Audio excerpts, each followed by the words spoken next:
Welcome to Flat Earth Debate Live.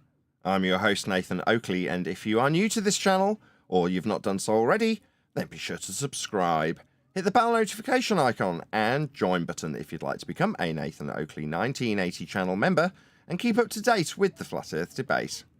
If you would like to support the channel, there is a super chat that runs alongside each of these shows while they are live, and there's also a Ko-Fi, Patreon, crypto and thanks button in the info box below the video. Most importantly, if you'd like to join the discussion, simply mute the page you are currently watching, then click the link in the info box below this video to join the panel and express your views on the nature of Earth. If you do join, please don't swear. If you do, you'll be ejected, and if you are, please don't try to rejoin the stream using sock accounts. You'll be warmly welcome back on the next stream. Please also share the show on social media. Sharing the show obviously increases the live audience, but this in turn increases the chances of a more diverse panel, so please share the show on Facebook and X. Now we are joined by Brian's Logic, Neil, Refracted Curvature, and a whole bunch of people in Discord, so welcome one and all. Good morning, everyone. Morning. Hello. Good morning. Now, it seems that we've got into a bit of a routine of doing housekeeping in the other servers more than we do in our own. And prior to that, we were doing like a couple a day. But I still do want to keep my hand in. So if it's okay with you guys, I'm going to just ask one housekeeping question. Unless, obviously, we get into the flow of housekeeping for whatever reason. So I'm going to pick one at random. Any evidence of the distance to the sun? They'll give you one. I mean, they'll give you the idea that you can do that, but then you tell them that that's not what they're doing because that's insane. But they keep going. If somebody gets to offer up distance to the sun measurement, 1 AU, you can just take them through the steps of where they got that from. I mean, I saw John's mic open, so I assume he's about to go on. I've already told his thunder once with with the scale in the pre-show, but I assume that's why you opened your mic, right, John? Yeah, I was about to say distance would require a measurement, and the only thing they had to measure with is a plane of reference. So they measure a plane of reference to get an R value, and then superimpose that R value onto Venus within a world of heliocentrism inspired by Kepler's orbital motion. So you've got scale, and then you can imply a distance. But your origin, the genesis of that measurement, is a flat Earth.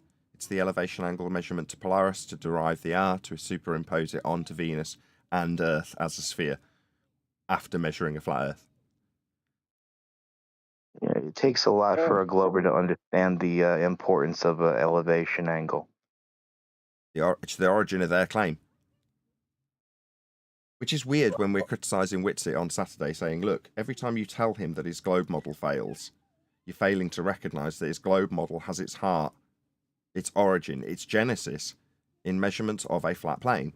So for the globe to work as well as it does, it back-engineers itself onto the flat plane measurements it utilised in the first instance.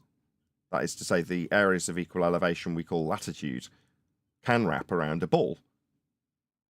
Doesn't mean we are, it just means that the back engineering of that now curved surface, essentially the protractor that you use to measure these angles to these stars, in this case Polaris, does back engineer onto a globe, but it just won't work on a map.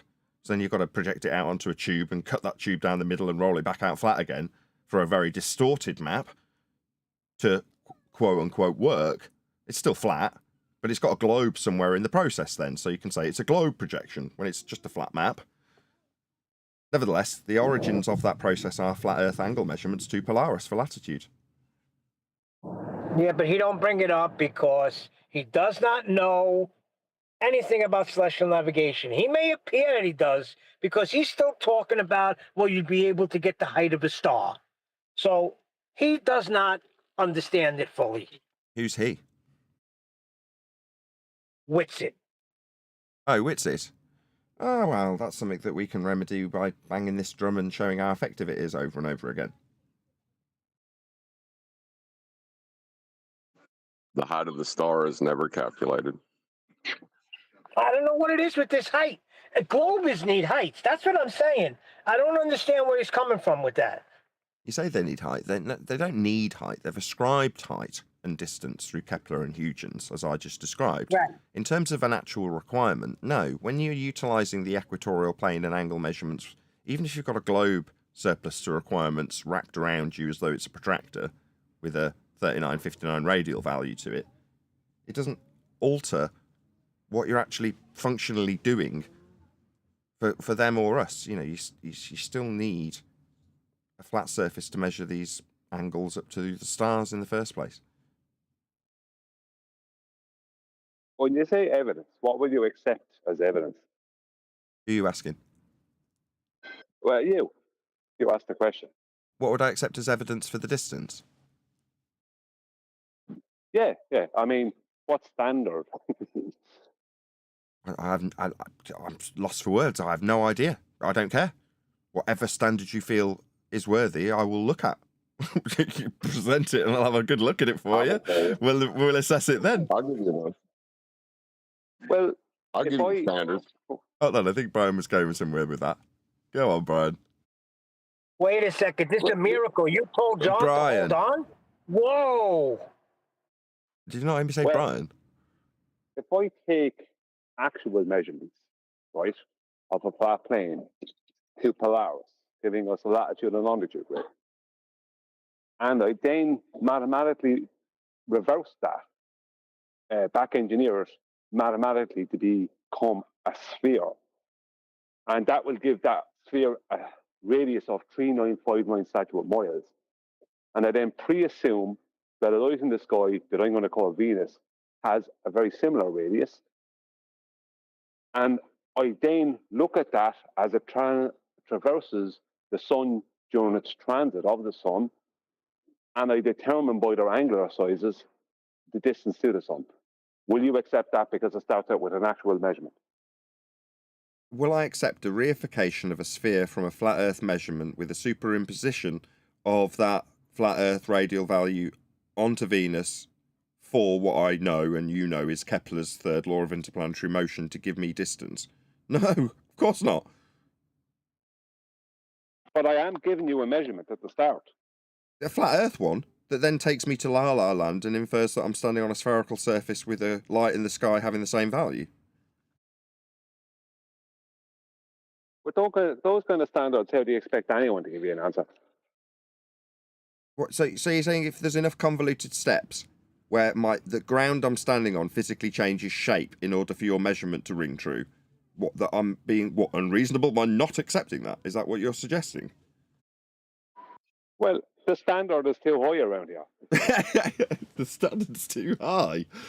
It's not like I care beyond the fact that there's a religion in the Western world that asserts they have got a height measurement. Beyond their positive assertion, which frankly I couldn't give a toss about, that's why we're asking.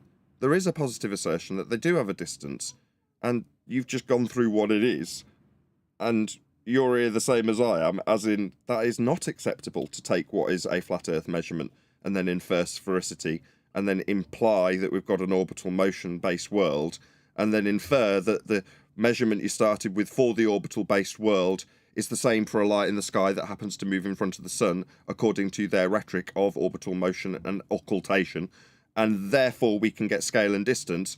Are you happy with that? No, I'm definitely not. Well, you're just unreasonable. Your standards are too high. Yeah, well, if you won't accept that, then I don't have anything to give you. But I already had that. I had that 10 years ago. And your standards were too high back then as well. No, back then I had no reason to ask how high the stars were, and had nothing beyond the rhetoric I was being told, and wasn't in any way suggested required challenge. So, like most normies, I just accepted it. When I was told well, a lot of people don't look into it, but I was a geek. When I looked into Earth-based measurements, things like AU, you understand the principles, and you don't question them. You assume that the science of the world has got this pegged to the point where you can research that with that which they have already measured. And it doesn't seem unreasonable for a normie to double check that, and you'll get the same information again, and it's all heliocentric, so therefore you've done your due diligence, and you can move on with your day. But if you hadn't been presented with that to research, for it to be part of the rhetoric, you may ask how high the stars are, but you wouldn't find an answer. The measurements that you could take with their angle relationships won't give you heights. So what are you left with? A ponderance. Is there any consequence to this ponderance? No. None. So who cares? So you telling me my standards are too high for a part of a rhetoric that I had no intention whatsoever to look into beyond the rhetoric existing to tell me that it's got a height? I don't care. Why are you charging me with having standards at all? I don't care. Well, it's either that your standards are consistently too high, or I consistently don't have any evidence for that claim. There is no evidence. The evidence we I go don't think through is calculation based on flat Earth measurement, like on screen now, with an angle to a star with respect to a horizontal plane of reference. That doesn't give me a spherical ground and Kepler. But it starts with a measurement, so I don't know what the problem is. It's flat. The measurement's flat. But what The has that problem got to is- do with anything? Sorry, John. Your measurement that gives us distance has a spherical surface based on the flat surface being measured. It's preposterous. Right, a calculation cannot contradict the measurement, else the calculation is wrong. You're running a Just like scam, Oakley. a theory can contradict the measurement, else the theory is wrong. It's not the experiment, it's not the measurement, it's a calculation. Sorry, John, I could have. No, that's a solid point. No, I shouldn't have cut in on that. I wasn't paying enough attention. You're a scammer, Oakley. I didn't really follow what you said then, other than you weren't paying attention.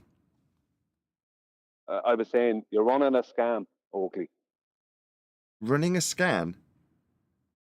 Yeah, you won't accept. Oh, you're running a scam. I thought you said I'm looking at my temperatures and going, am I running a scan? A scan? No, I'm not scanning anything. What are you talking about? Everything's running beautifully. I've overvolted it slightly, 0.30 millivolts. Oh, a scam. It says you, Jaron. Yeah, well, when you won't accept what I'm calling evidence, then that's the only thing I have left. Oh, to call me a fraud. Yeah, well, what it's either that or concede that I don't have evidence. Well, we could do this dance 15 more times. That's the fairly... Actually, you're just not this good. You're not as good as you've got on in years in... I didn't want to say that in a way that made you sound old.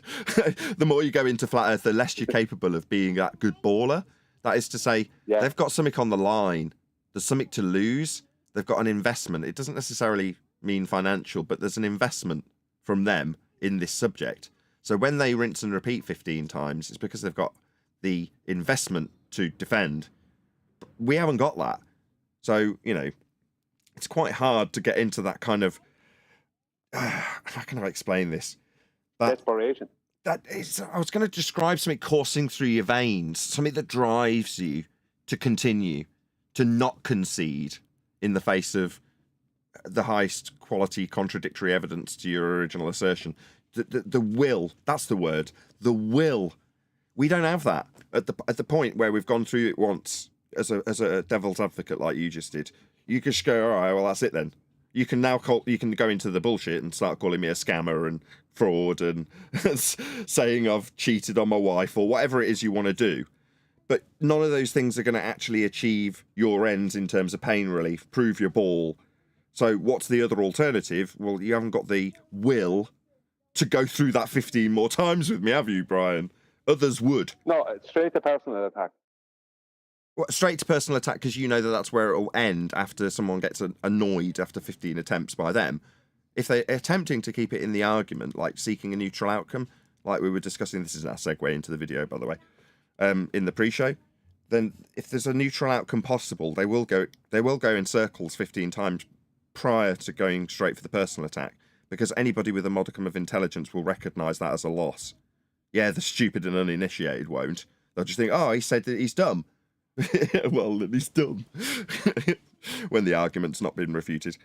But for most, that won't fly, will it, Brian? So they have to go through the motions 15 times instead. say 15. I got it up to 120 or something ludicrous with conspiracy cats before he gave up both of his channels and buggered off permanently with gas pressure without a container. That's why people love Earth Awakenings. They could have conversations and mutual outcomes. Nobody proves nothing, and everything's okay. Yeah, that is a bit of an issue if you do want to keep conversations going with ballers. I was thinking about it the other day, after Earth Awakenings, that last visit. Yeah, we will put up a brick wall for someone like Conspiracy Cat, to the point where he'll bugger off the internet or change subjects and give up his Flat Earth channels to other numpties. Well, why? Well, because he's hit a brick wall. He's hit gas pressure without a container. He can't get around it. There's nothing he can do about it. It was the straw that broke the camel's back when he started telling us he'd give us a flat Earth to make his arguments. But prior to that, he's up against, I won't take full credit, Tommy did it live with him. You know, about 20, 25 on top of that. It was about 100 with me and about 20, 25, something like that. It was more than 100 with me. It was 100 plus. But, you know, you're talking, you know, triple digits being asked the same question. Well, that's not going to be conducive to somebody continuing some other random conversation about whatever the topic of the day is. It's like, if Black Swan was the new hotness when he came in to discuss something, this is Conspiracy Cats. Do you think he's going to get a Black Swan discussion? No. How'd you have gas pressure without a container? Space is fake, mate. Let's get some concessions. It's only the 109th time I've asked you this question. That's how it will perpetually go for someone like him. Same goes for McToon with his $10,000 challenge. I've told him, I think it's edging ever closer to 100 times. It's something like 87 times or something that I've said to him, your challenge needs a flat Earth. Has he got a rebuttal? No. It'll eventually reach 100. That's what'll happen. But like I say, if you're in some other forum that wants conversations to continue, they don't want you putting a brick wall up 100 times. And they won't recognise that they're not addressing the question 100 times. It's you being awkward when you put your barrier up 100 times and won't let them move past it. You're just so awkward. You're not letting the conversations continue. No, I won't. Until this gets addressed. Right. Well, the thing is, you got to accept the flat plane first and get past it to talk about the ball. Okay? That's why you guys ain't getting it. Is, you know, we all know it's a flat plane. I mean, there's no argument there. But let's go on to talk about how that flat plane's a ball. Yeah, Cats knew it. What they're really saying. Cats knew it at the end. Neil, you were talking about this in the pre-show, right? What was that? I'll give you a flat Earth. What, to talk about angles? Yeah, yes. That was Cats. That was the straw that broke the camel's back. Because at that point, being even slightly mathematically minded, you cannot recognise that it requires a flat Earth to make the assertion. And he told us in his video. He tried to pass it off as he was doing us a favour. It's like, you think you're being smart, do you? How many sleepless nights do you reckon that caused? Anyway, we got a video. Should we get on with it? We were covering this in the pre-show, just to get the sound checked more than anything else, but we did get through 2 or 3 minutes of it. So please let this gentleman know, at Nathan Oakley 1980 sent me. If you're a regular of the show, you know the routine. The idea being that if we send a few people his way, helping him in the algorithmic love that we do not receive here on Flat Earth Debate, he may be willing to do the same for us, which is to say put a link to our video if he was to make a response. So he is specifically covering Flat Earth Debate. That is to say he is covering what we do here, and the title of the video is Why Are Flat Earthers Good at Live Debates? ? And it's Mentis Wave. Have I said that right? So there we go. That's who he is. Check him out. Let him know at Nathan Oakley 1980 sent me. Hopefully I've bought enough time for you to actually go along and leave him a comment and actually do this. So he does see that he's getting some algorithmic love in terms of the YouTube response and links being put out to his video, the views going up, all that good stuff that we would hope to get in return also if he put a link to us. Is there any comments before we get into it for the live audience, based hopefully not on the fact that we've covered a little bit of it already? I would like to say that the reason to answer his question is because they require a flat plane as much, or if not more, than we do. That's why we're so good at debates. And because flat and stationary Earth is obvious and measurable reality, and the globe is a fantasy, so if you want to defend the globe, you have to lie and commit logical fallacies. Roger. Can we keep that chat going just for another 30 seconds? Just because I've moved my screen slightly and I need to now correct it by copying one scene and copying it back into another. Accidental balls up on my part. Hello, Adam. Afternoon, everyone. Good afternoon, Adam. What I miss? We're covering the Why Flat Earthers Are Good at Debates video today.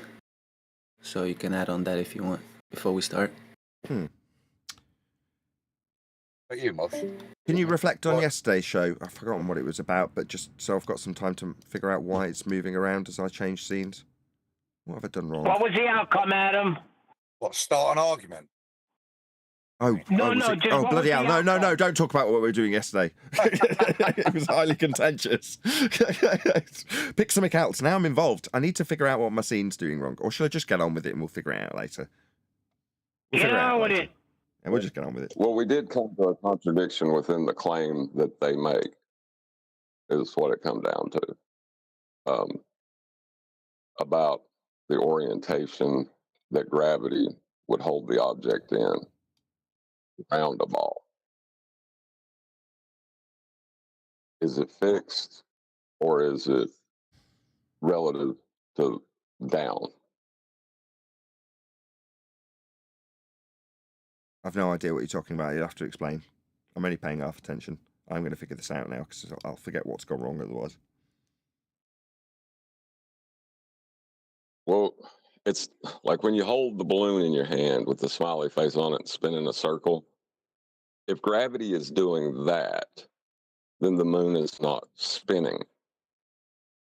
If gravity is just setting the path, right? If gravity is just setting the path, but has nothing to do with its orientation, then it has to spin. So it's a conundrum. In the video I sent, I'll just be quick, Adam.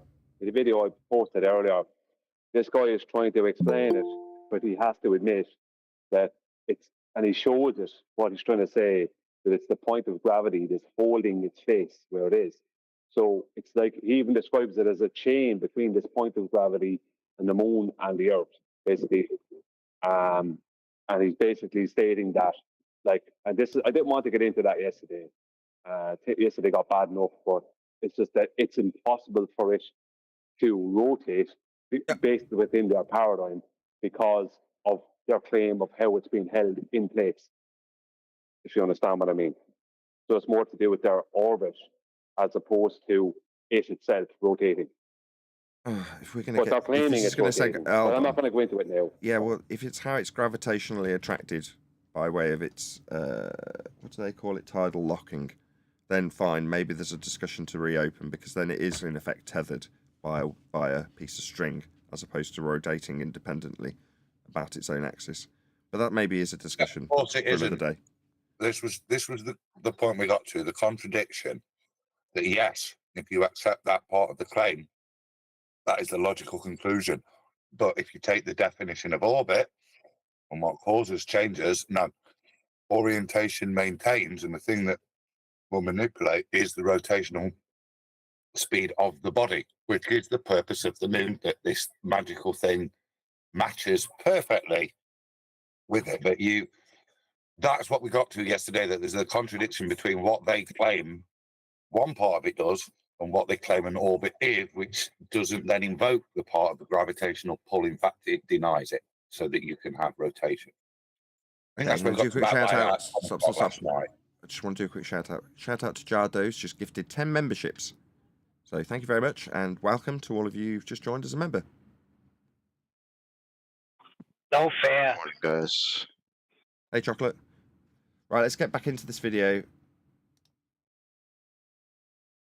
Supports a claim or counters a claim within seconds of being introduced to the argument. And if they can't, then the audience will often consider them wrong for their inability to do so. But that's really silly. No one has omniscient knowledge of everything, and this creates a problem in live debate, which is that it incentivizes someone who is simply trying to have the optics of winning to prepare these ridiculous arguments that dishonestly take data out of context in ways that can only be refuted if you have very specific knowledge of what they are talking about.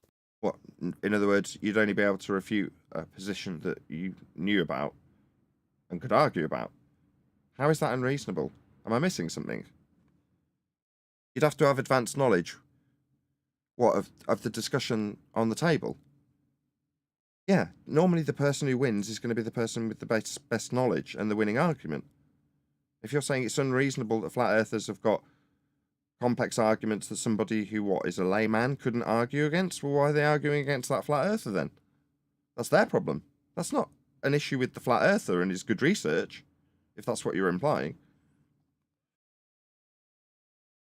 Take this common flat earther argument for example. In the Earth's atmosphere, the thermosphere layer Take this flat earth argument. In the globe-based position of thermo and atmosphere-shaped oxymoronic air. So, I called it for £1, did I not? As soon as he comes up with something that he claims is a representation of a flat earther's argument, it is in fact a refutation for a positive assertion that a globe makes. Here we are talking about thermosphere. That sounds very sphere-shaped. This is a flat earther argument, you say, talking about thermospheres? Au contraire. No, this sounds like a rebuttal to a globe position that's been made positively and not proven. Gets very, very hot. Over 2,000 degrees Celsius hot. So, and that's a globe claim. And this creates a problem because any spaceship that attempts to leave the Earth must somehow... So let me get it straight. In a world of spheres with sphere-shaped air and the temperatures of the oxymoronic sphere-shaped air, rockets travelling through the sphere-shaped air at high pressure into an area of volume that violates the second law of thermodynamics have a problem with temperature. That you think this is in any way a flat Earth argument? That this is nothing but refutation of globe based in the globe begging the question paradigm of second law of thermodynamics violating space. That's what this actually is. But you think this is the first thing that we need to look at? If flat earthers in 2024 are on podiums and their opening gambit is to talk about how thermospheres and atmospheres don't work, I'll be on their case. Yeah? Why aren't you talking about the opener for how we declare that Earth is measured flat and that the assertion for the heights of things like the thermosphere would be measurements with respect to a plane of reference? That means that the designation of sphere-shaped or oxymoronic air needs flat Earth measurements to assert it. Now that would be me saying that Earth's measured flat and it, in your globe-based thermospheric and atmospheric assertions that you claim flat earthers would come up with, requires flat Earth to describe them. What are these lines in your diagram, I wonder? Are these ascribing heights by any chance? Yeah, they're horizontal planes of reference to give single-digit numbers for altitude.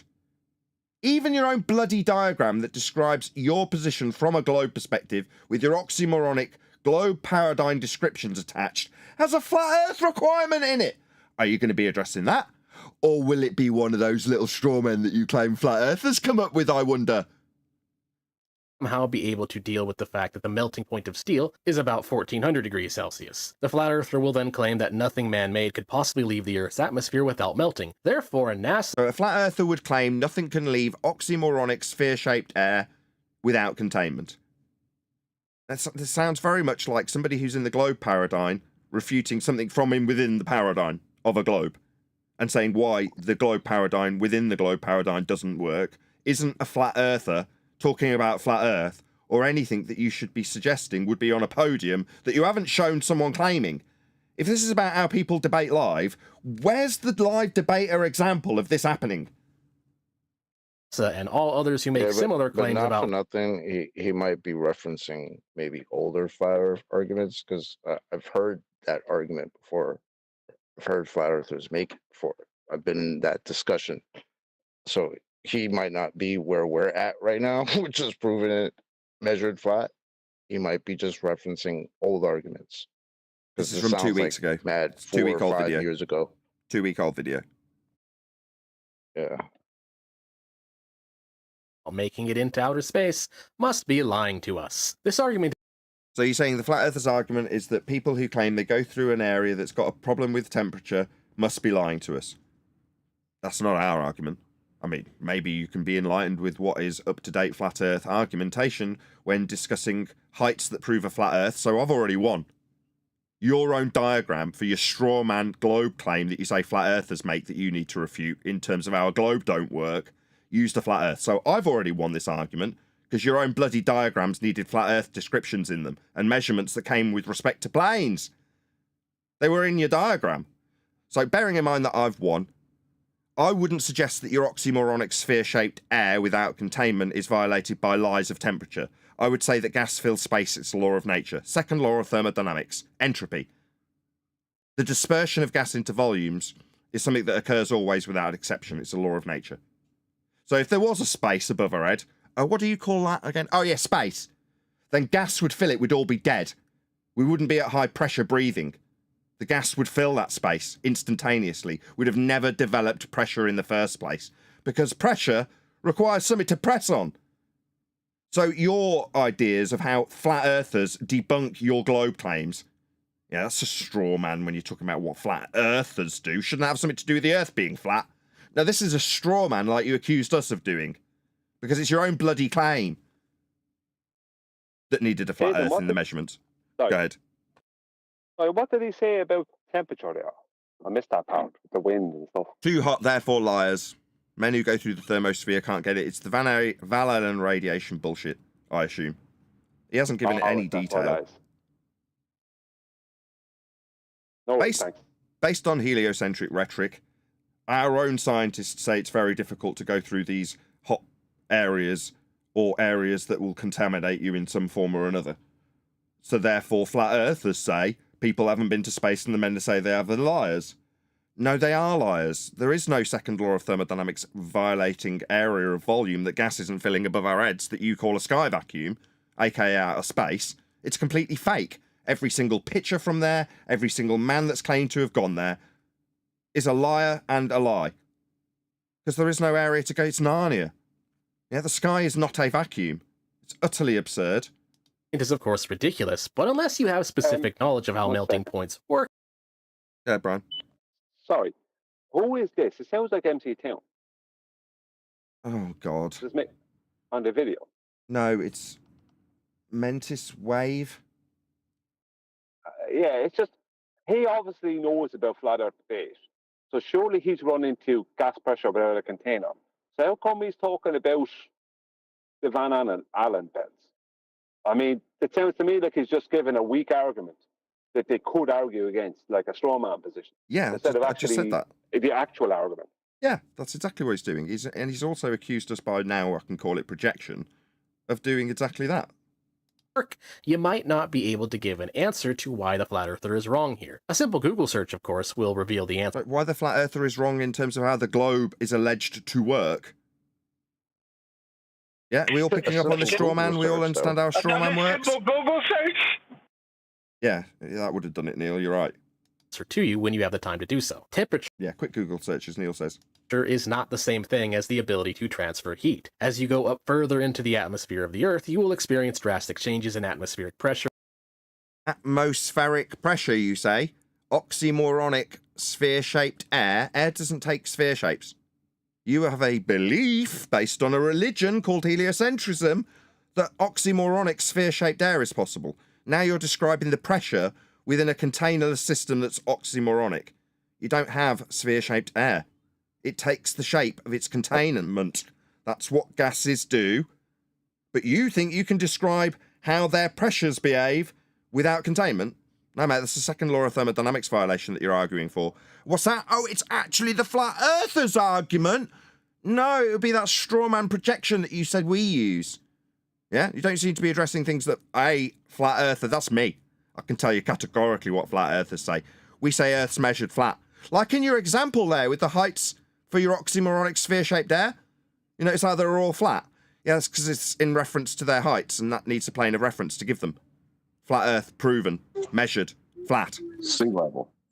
Yeah. Yep, sea level. That's where it's calculated from, and level is a horizontal plane in that description. So your oxymoronic sphere-shaped air requires measurements that absolutely, without question, are flat Earth measurements. And density. So while individual particles may indeed get very hot up there, the amount of particles is too low to effectively transfer heat, making transfer heat. If a gas particle gets hot, it moves faster. So what does it do? It's moving at high velocity in all directions. What do you think it's going to do if the sky was a vacuum? Yeah? So this stupid nonsense that's also a second law of thermodynamics violation with changes in temperature going up and down, and it's just all garbage. None of it's contained. So if this gas particle heats up, it's going to move faster as it vacates into whatever volume it has available to it. That's how this works. PV equals nRT, second law of thermodynamics. That's what gas does. It disperses into space. But you want us to beg this question, while it's actually a flat earther's claim that you need to overcome, because they'd be looking smart in debate. Well, maybe this flat earther's flexing his muscles about his heliocentric belief that he's walked away from, but it's got sod all to do with how Earth's measured flat. Our examples that we refute you with, because this is all globe claims, they are our arguments for how Earth is measured for your claim. Because it is measured flat. Making it a lot easier to shield against. Compare this to, say, being thrown into a lava pit where the density and pressure is very high, causing heat to transfer almost instantly. The upper layers of the atmosphere, like false equivalence fallacy. Gases versus liquid metal, or liquid rock, or liquid at all. No, gases disperse in all directions. They're unbonded. But you're going to make a false equivalence. That's another fallacy that you've used. More projection, perhaps?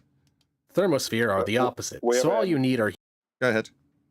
Sorry, we're already getting radiation there without a container. They won't. Exactly. In all the years I've been in this topic, I have never used the Van Allen belts as any kind of an argument, outside of that exact argument I just made there. That's the only worthy argument it would have if I was going to address it at all. How are you doing any of this without a container? Without a container, sorry. Yeah, we're not claiming any of these things. These are all heliocentric claims that he says flat earthers need addressing on. Like you got a strange way of looking at this. If a flat earther talks about your stupid globe claims that are unsubstantiated, suddenly it's an issue that would come up in debate between flat Earth and globe Earth. I mean, we'll easily halfway through his video. What he's saying is, come on, chocolate. Sorry, Nathan. No, I think what he's saying is that these are arguments that flat earthers have addressed, and he's not lying there. Like I said, I've heard this addressed before. So, like I said, he's not addressing us per se with our arguments, but he is going into what flat earthers have argued before. There's the whole thing with how the thermosphere gets hotter. Like, yeah, that's been a discussion. You know, we've been in this for a long time. There's been a lot of different things that have been, you know, argued about and discussed, and this just is one of them. So I've heard it before, so I would attack him on that point. Now, he's not obviously not addressing us with how we just measure it flat, and we know that's how it is, right? That answers the question was raised in the pre-show. Who exactly is he addressing? Well, I think we now know. It's just stereotype. For heat-resistant and reflective materials, and your spaceship will never actually have that much heat transferred into it. We also... Good. It's interesting, his advice to his viewers is, if you ever debate flat Earth and this topic comes up, immediately concede flat Earth, use mean sea level to calculate atmospheric pressure with, and use that as your argument. Yeah. No, don't laugh. If you're an audience, you should pay close attention to what John's just said, because he's my favourite and I want his points to be highlighted. But no, this is the most critical point, right? They whistle past this and have been doing it for years, right? What's the first part of his argument? He's talking about the thermosphere. Let's just go back to his slide and find it. John likes playing that 4D chess. Here you go. On his slide, he's got horizontal planes of reference to give the heights. They're with respect to sea level. The first thing he's done when he's suggesting that the straw man argument, his opponent, in this case a flat earther, what someone claiming Earth's flat, is wrong about when it comes to their refutation of a sphere Earth claim that's up for debate when using flat Earth measurements. That's how this begins. Now, if this was anybody else, I'm not suggesting everybody should be on the cutting edge, but they would have probably whistled past it too. Okay, yeah, fine, you can use my flat Earth to make your thermospheric claims. Now, for us, this is where it stops. This is where it ends. Excuse me, your measurements need a flat Earth measured flat for this then. That's it, it's game over, that's it, end of the debate. What? No, I've got a different example. Why? You've already presented something that is alleged to prove oxymoronic sphere-shaped air in violation of natural law, but the measurements in your claim, the actual physical measurements are flat, and with respect to sea level. That's it. We've got flat Earth measurements already from you, the globe believer. I've been trying to get this across to my audience since the beginning of this year. Yeah? And when it happens in Earth Awakenings, as frustrating as it is, they aren't picking up on it either. Eventually, hopefully everyone will. They are using flat Earth measurements to claim a globe. And the moment you spot it, you've got to point it out. And the moment you spot that measurements of a flat Earth have just been used, you need to point it out. Now, that's in this circumstance where we're up against a numpty. We're up against a globe believer. He's got his dyed-in-the-wood faith that he's going to declare right up front in the beginning of the video. Well, it's just a globe and flat earthers are stupid and the idea's silly and it's easy to overcome. But they're good at misrepresenting us with really clever arguments about their subject that we might not know about. They might suggest that here's a globe claim and therefore you better know better about how... It's like this craziness from this guy needed ending the moment he's put up a flat measurement. That's it. As soon as he puts up a flat measurement, that's it. That's us winning. It almost just seems too easy. I think that's probably the hesitation for a lot of people, right?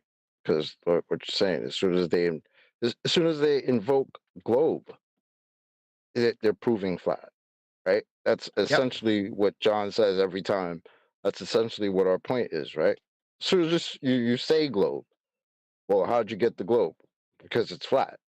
Okay, so that seems like a slice off of a head that's too simple, and I think that's the hesitation. It can't be that simple. It is, but it is. that's the problem, I think. Yeah, well, you just got to bang that drum, and every time it comes up, you can't deny the evidence to your own eyes when their own measurements are measurements. It's not like they're implying that you've got a horizontal plane of reference. They've referenced it for the heights. It's like, it isn't complicated. Earth is actually flat, and that's how we deal with it. Also do have materials such as carbon phenolic that can easily withstand these temperatures in space, which means that the flat earther, when they make this argument, is intentionally leaving out the fact that... You want to say it, Brian? To temperatures in space? Oh, I will say it. You can't have temperature without a container either. That's right, Brian. Sorry, Nathan, I'm driving and I couldn't get to the phone. Yeah, you can't have temperature without a container, just like you can't have a vacuum without a container, and gas pressure or pressure of any kind without something to press against. So, what creates temperature? What radiation? How do you create radiation? You need something to be, you know what I mean? The radiation itself. You know, let's say with the sun heats the earth with radiation. How do you measure radiation? You know, they're idiots. Density and pressure also affect how temperature is able to heat things up, and leaving... Pressure? What, the force exerted on the walls of a container? Yeah, you better have a container for that. Your sky vacuum doesn't have that. out how heat shields actually work. But of course, in the time constraints of a live debate, a random person might not necessarily have this specific knowledge. You might not know this unless you've studied physics and thermodynamics at least a basic college level. In fact, there's a good chance that someone with a Wait, you talked about studying thermodynamics, but you talked about the pressure. What, without containment? No, that's a straight up second law of thermodynamics violation. Now your big words are going to betray you. Yeah, because the flat earther knows that you can't have gas pressure without a container, and every single description that you will ever encounter ever will have a volume of a containment for you to have containment of the gas for it to press upon. When you describe pressure in thermodynamics, you're completely screwed. You don't have outer space because it's a volume for gas to fill. We wouldn't have any pressure. PhD in an unrelated field might not even remember this or know this offhand. And what, this flat earth prerequisite in your height measurements? Maybe put it up again. Second time's a charm for appealing to these flat earth measurements then. Is this the what do you call it? The wire flat earthers good at live debates? Is that the video we're watching? Yeah. Is that this one? Okay. Yeah. Please let him know at Nathan Oakley 1980 sent me, were he to make a response. Hopefully he put a link to our video so he can address the second law of thermodynamics violation, sky vacuum, and flat earth measurements that he's got on screen now. Because these are measurements. But just so I can get the history down. So first we had an article from space.com, how to debate flat earther. And now we have this guy. I don't know when this video was made, but now we have this guy talking about why flat earthers are good at live debates. Yeah. Okay. Just getting that down. Thanks. And the lack of having an immediate response to engage with means the... There, Brian. Just sorry, Nathan. Sorry, just before I tried to get in before you press play. He said a PhD in an unrelated topic may not know this. In other words, he's trying to make up excuses as to why PhDs are losing the flat earthers. Because flat earthers bringing up the laws of thermodynamics. So do you think he knows something about thermodynamics that we don't know? Because I'm pretty sure that he probably hasn't got a clue about thermodynamics. Because if he Of course not. did, yeah. I mean, it's like it's just another. Go on, Danny Faulkner does the same thing. Go on. It's boring. So I sat through, I don't know, it seemed like 100 hours. I don't know how many hours it was of, I think it was Yale lectures on thermodynamics. And all I did it for, it wasn't because I wanted to learn about it. It was because I wanted one clip. I wanted them specifically talking about gas pressure. So I sat through all of these lectures for hours and hours and hours and hours, and then eventually got to the bit I wanted. And I trimmed it out and published it, and everybody's reused it since. It's the guy where he's like, you take a gas, and you could get a container, and you put a barrier between the two. And what do you think's going to happen when you remove the barrier? Well, the gas fills the space. Right? It's that clip. Just a bromate, right? No. It's a different clip. It's from Yale. I've got several of them. I've done it several times. That is, people publish entire lecture series, if that's the right word, on things like thermodynamics. And you can just go to a random university, and then they'll have all of their work on video When it published, and you can just sit through it. available volume. Go on. Say again. When it fills the available volume. That Yeah. one? That's it. Fill the available volume. And I repeated it over and it fills the available volume. Every time I know someone's nicked it from me, it's got my edit, because he says it 4 times. Fills the available volume. Fills the available volume. Fills the available volume. There's another guy, there's an Indian guy that does it when he's talking about perfume. Same thing. I had to sit through hours of lectures to find that clip. Right? What does that mean? It means, in spite of me declaring how bloody boring I found it, which I did, and I still do, it's not exactly the most exciting thing. And further to that, as flat earthers, I don't need to be knowing any of this. Why? What? Well, we say the sky's a vacuum. Oh yeah, can you prove it? Well, no, they can't, and no, you'll never experience it. Well, what do you say it is? I don't know what the sky is. I'm a flat earther. I don't care. That's how it should be. But suddenly we're charged with needing this to be a debating structurized point from our opponent's side that they know how to overcome on the spot. if what we bring up your bloody rhetoric and how it doesn't work. And we've had to go to the extent, because you're so fastidious and zealot-like, that when we say it doesn't work, you won't simply accept it based on total lack of experience or evidence. We have to actually undo it at the base level by the description of how gas behaves, by sitting through endless boring lectures on thermodynamics. Because you, the globe believers, have an outrageous claim that the sky is a vacuum. I don't know any claim about it. I don't care either. I mean, that's a lie. It's the most fascinating thing to me. What the hell is the sky? But in this context, I don't care. It's not my bloody claim. I'm not gonna lie though. I've sat through thermodynamics lectures just to listen to it, just to hear like what what the whatever particular person's talking about it, what their angle on it is, right? Not to get clips for anything, just to listen to it.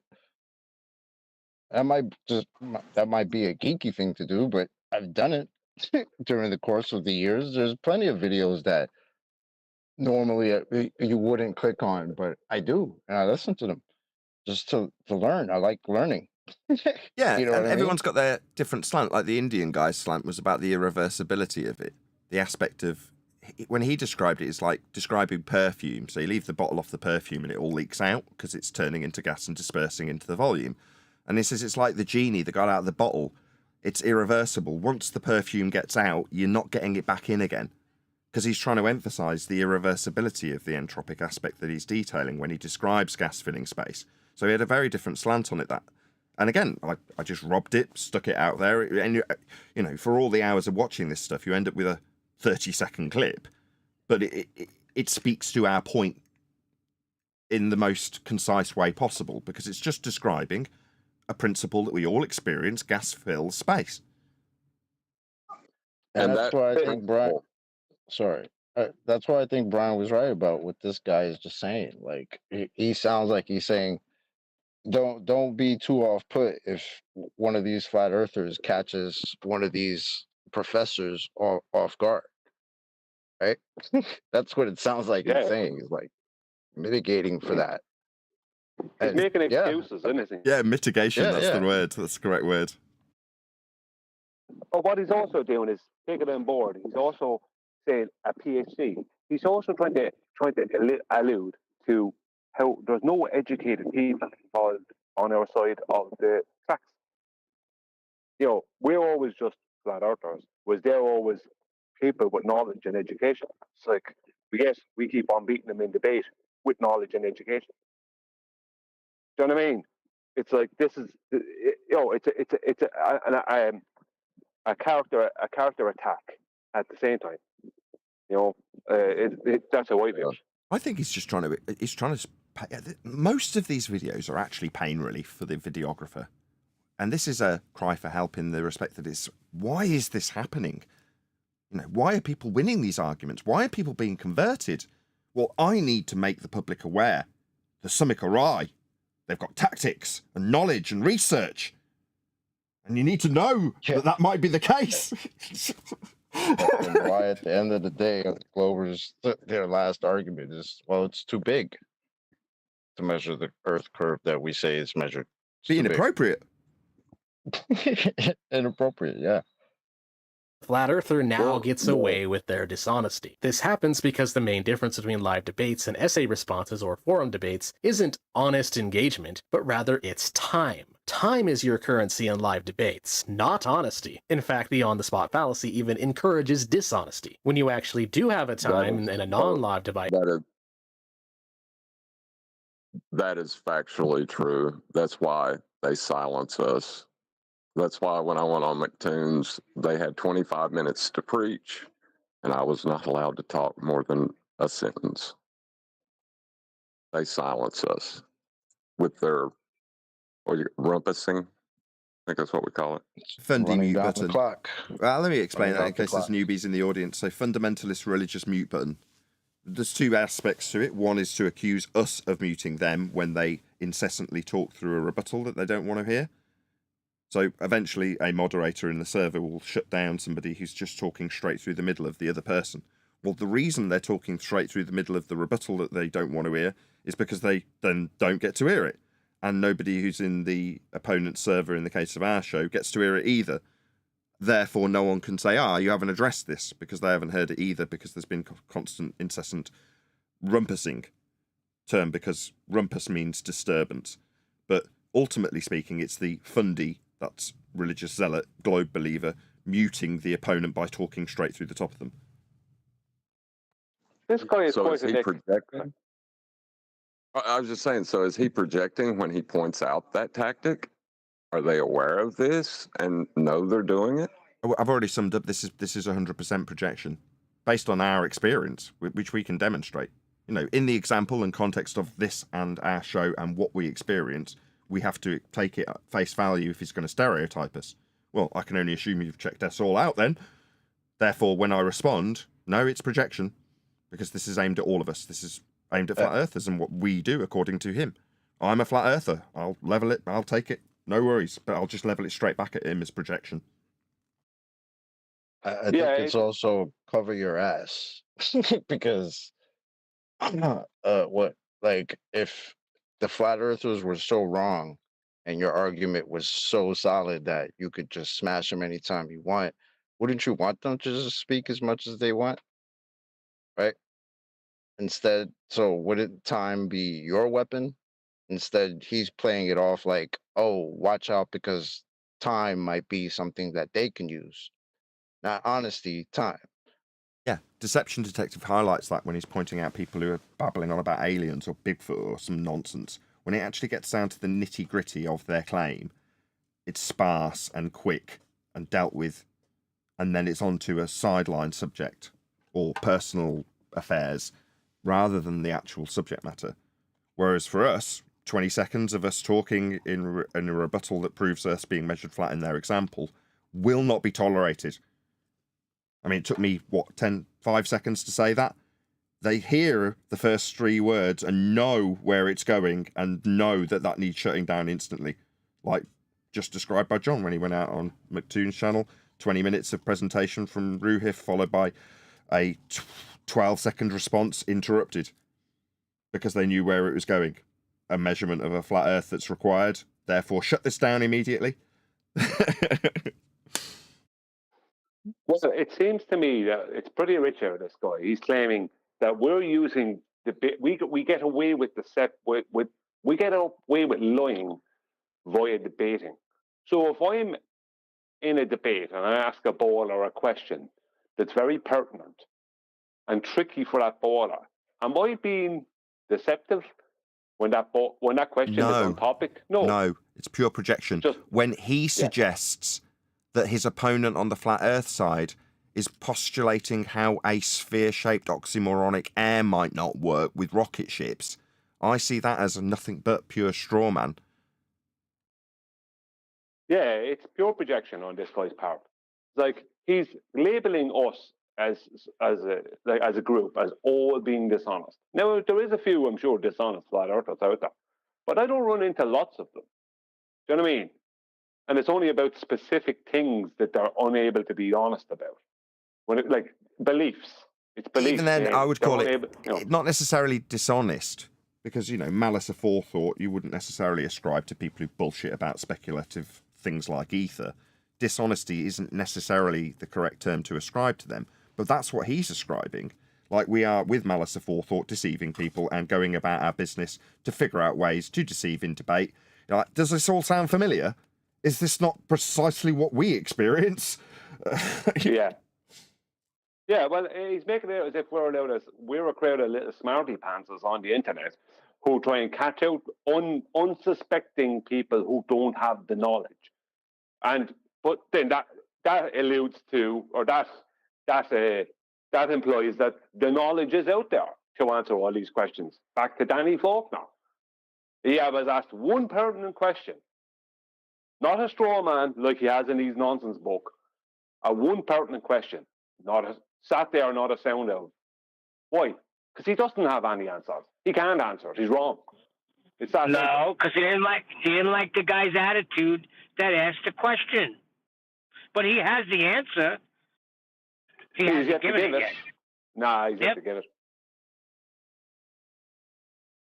Well, he didn't have the answer at the time. He Hey. just had to do a quick Google search, like he was accusing us of just doing, by pure projection on Yeah. Bernie Faulkner's Yeah. part. Yeah, he provided us with the answer. The answer was, you know, how do you prove gas pressure without a container? He provided us with a video with a guy that proved gas pressure without a container with 3 containers.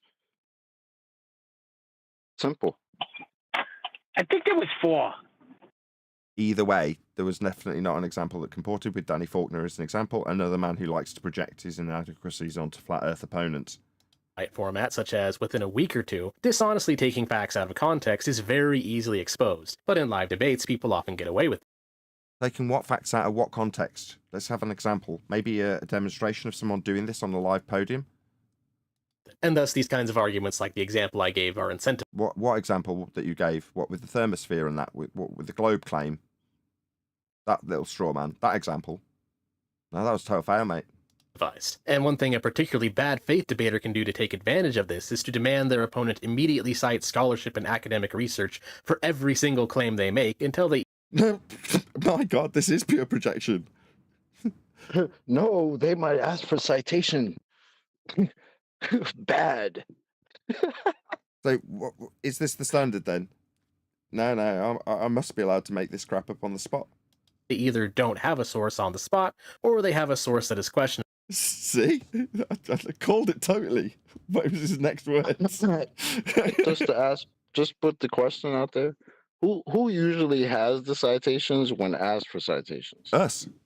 Not me. I'm totally lazy as all hell. I never get any citations for anything. I totally rely on my own argumentation, so I don't have to bother getting citations. But typically, yeah, we'll get citations. We'll have them. They won't. They won't know what they've just made up. We'll have to point out their actual rhetoric with citation for their rhetoric that they got wrong. That's what it normally goes down as. Well, Brenda tried to explain her illustration. She wouldn't give one. She wouldn't give a citation. She wanted to explain what she was illustrating. Figure that out.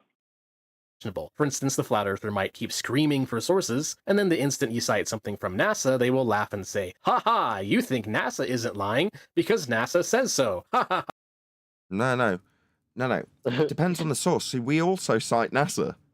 For example, gas pressure is defined by NASA as the force exerted on the walls of the container. End quote, NASA. That's us citing NASA. Yeah?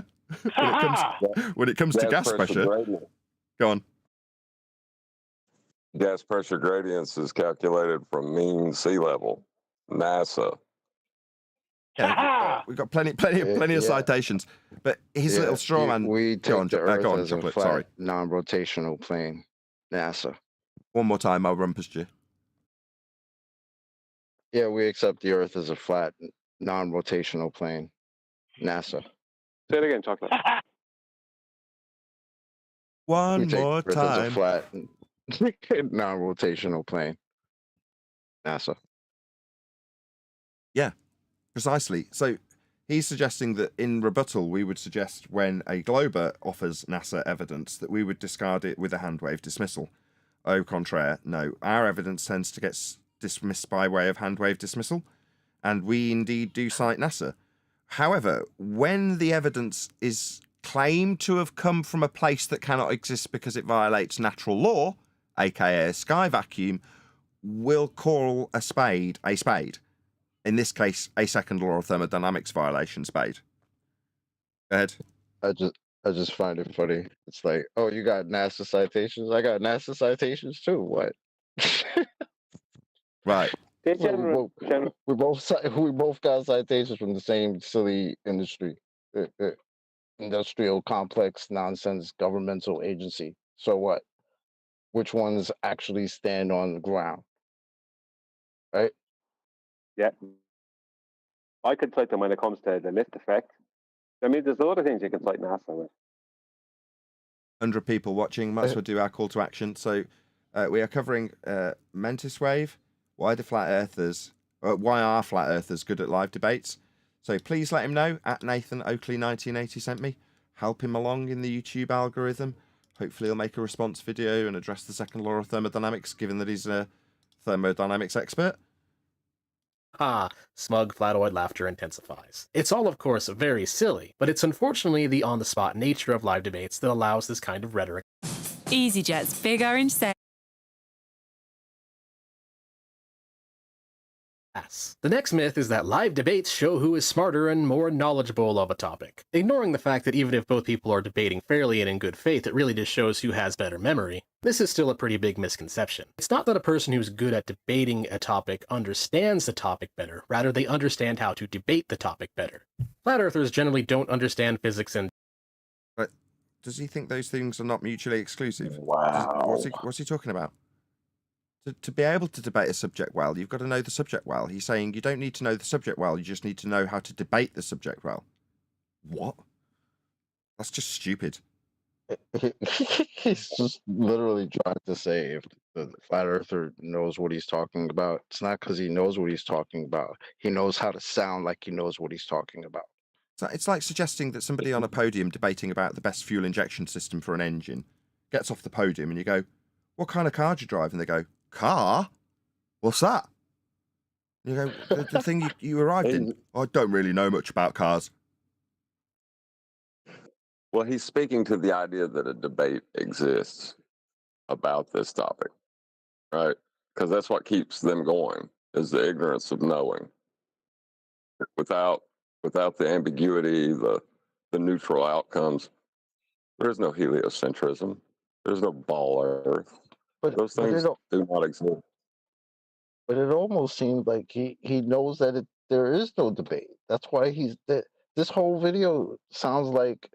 I asked a couple of days ago, right? Was this title sarcastic or not? Right? I don't remember who I asked. Whoever posted this video, whatever.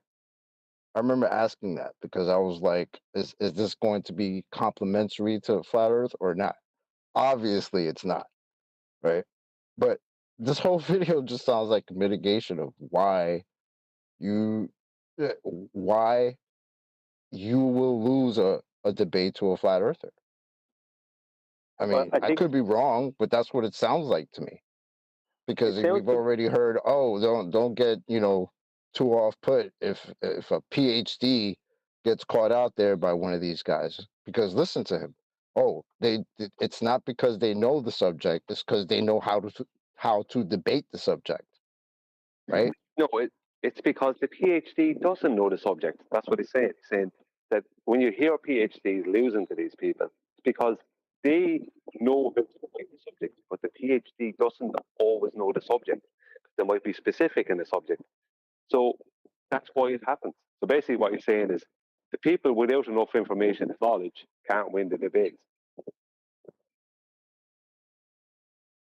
Geometry better than a random person who at least has a somewhat decent education. But even then, the flat earther might appear more knowledgeable during the debate because one thing flat earthers who do... Right, I thought he didn't have to know much about it, but he's going to appear more knowledgeable without having any knowledge than just debate tactics. Oh, really? That sounds contradictory. That's why he's saying appear. Like it's an apparent knowledge. It's not actual knowledge. It's an apparent knowledge. Debate flat earth do know very well is how to debate the topic of flat earth. In other words, knowledge of topic X is not the same thing as knowledge of how to debate topic X. Being a good debater is more about knowledge of how to take advantage. You need a point of contention for debate. What is the point of contention in this subject? The only point of contention is after they utilize the flat earth measurements, which ends the debate. Right. No valid point of contention, no debate. If you don't have a valid point of contention, you don't. You're going too deep, man. You're going too deep. No, this attacks the heart of what we said at the beginning of this video coverage. When he uses a flat earth to describe atmosphere, he's used a measured flat earth. Now that essentially ends the debate. That's what we're saying when we say if you are in rebuttal, that is to say your opponent happens to get the first strike in and start claiming about the globe or what you as a flat earther think about the globe, as this guy did, right? You can point out to them in rebuttal how their globe uses flat earth measurements.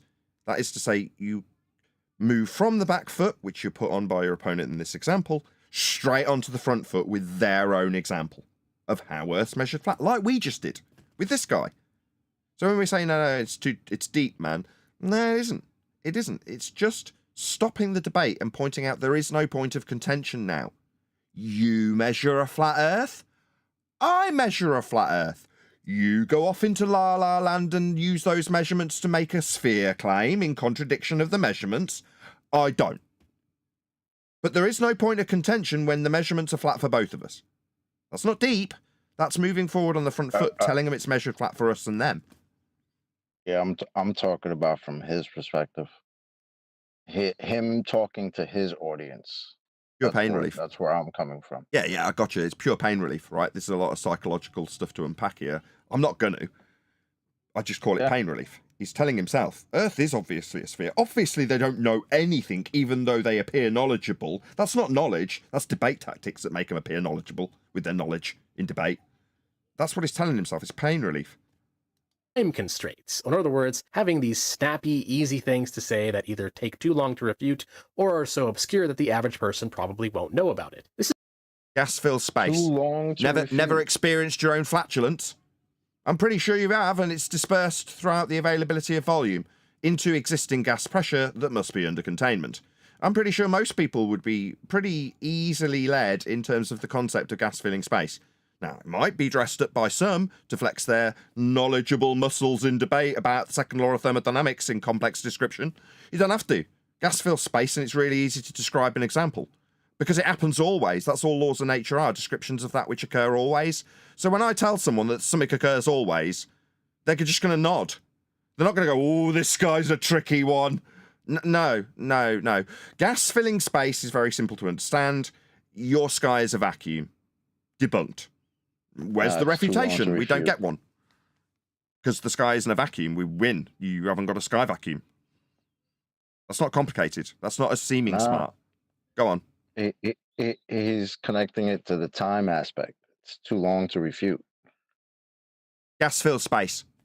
That took 2 seconds of time. No, for him. For them. It's too long to refute. Oh, right. Yeah, he needs a 25-minute presentation. Rewind like 10 seconds. You'll hear him say it. This is probably the most important. Go on, John. The first step in refuting it will be to use level as a horizontal plane of reference to build the horizontal gradients of gas pressure as you rise in altitude with respect to a flat plane, so that you can argue about how spherical the air is. Yeah. That will be the next step. Exactly. So if you've had it put to you with their first front foot forward assertion of spherical air, you take them to their plane of reference that they use in their description. Exactly, John. That is to say, there is no point of contention. It is measured flat for all. Earth is flat. So he's going to be using those measurements to make his spherical assertions. Lesson of flat earthers can teach us about the live debate format. There are a lot of techniques that a person who isn't very knowledgeable can use to make themselves look like they know more and actually know what they're talking about, but only in the time constraints of the live debate. Being okay, let's hear it. Good at debating a subject just means that a person knows how to take advantage of the inherent time constraints to make these snappy. That's kind of repetitive. You need to give some examples and some substance to these claims. Examples would be better. The arguments. A common one of these tactics is to stay on the offense. Teach us about the live debate format? Yeah, he's saying if you want to learn how to better employ tactics, you want to look at the flat earthers because that's all they've got. That's the backhanded slight that he's employing. That's great. Protects him much. And keep asking questions until their opponent doesn't have an answer. This is the Socratic version of the Gish. What, like scattergunning? Like a glober coming here and asking 400 questions, and when you get to answer the first section of the first question, he starts with a new question straight through the top of you? Like that kind of scattergunning. Yeah, we experienced that. That's exactly how we experience the globe side arguing. It's funny that. Gallop, a technique regularly employed by Sam Cedar, who, while not a flat earther, is an excellent example of this type of galloper. The technique. Let me get it straight. You're leveling all this crap at our door, and the only example you put on screen isn't a flat earther doing what you're claiming. What the hell? Surely there'd be a dime a dozen examples of flat earthers actually doing this, given that you're suggesting we all do it by stereotype. What a blinking outrage. I mean, seriously. technique works by asking a question about their opponent's position, and then once they get an answer, they immediately ask another question related to the answer given. Yeah. Oh my God! What's wrong with that? Repeat until an Is that unknown what you're variable is. supposed There's a to do? problem with that. Second. There's a problem with that, though.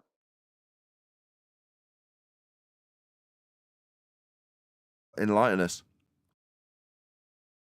We ain't asking you no more questions, dude. We know. There's no need to ask you any more questions. This debate's over. Yeah, exactly. Front foot forward debating. Declaration of how Earth is measured by assertion of facts. I'm not asking you anything. Don't need to keep asking questions. Just tell you how your diagram worked. But do you hear what he's saying though? Like, to be asked a question pertaining to the answer that you just gave, that's bad? What? In the context of gish galloping, I think he's trying to. I would read between the lines that he's suggesting. I can only go by experience. I don't even have to read between the lines. In terms of we get asked a question, we start offering a rebuttal to that question. And before we've got halfway through the rebuttal, the next question comes. That's our experience. Yes. It's not in line with what he actually said, but there we go.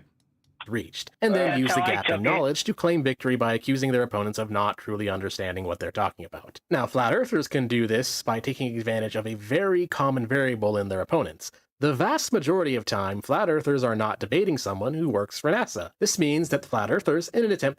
Oh, really? And that is an appeal to what? This How does dude that change legit anything? just said that they win by claiming that the opponent doesn't understand. How many times have we heard over these years? You just don't understand from No, the he's Globers? ascribing a godlike standard to NASA, saying that the debates between flat earthers and normies with a globe belief aren't of the caliber that's worthy for us to take into account because they're not debating NASA. Like, okay. I think it's a little bit different. The appeal to authority. It is an appeal to authority, but I think it's a little bit different. He's pointing out to people who may listen to him that ordinary everyday people and even PhDs can't seem to win against us. That's only because we're not out there debating people from NASA. So it's gone from ordinary everyday people who think they have knowledge of basic education, who think we're stupid, and then find out that they're losing instantly, very badly, to PhDs losing very badly to us, who we're just too scared to debate NASA. You know what I mean? Well, they're and while Doors open. yeah, exactly. well, their knowledge is a. And Duncan, Sorry, I I was just agree, gonna say by the they're- way, Brian. Yes, I totally agree. Go ahead, Duncan. I was going to say their knowledge is apparent, but it's really refracted.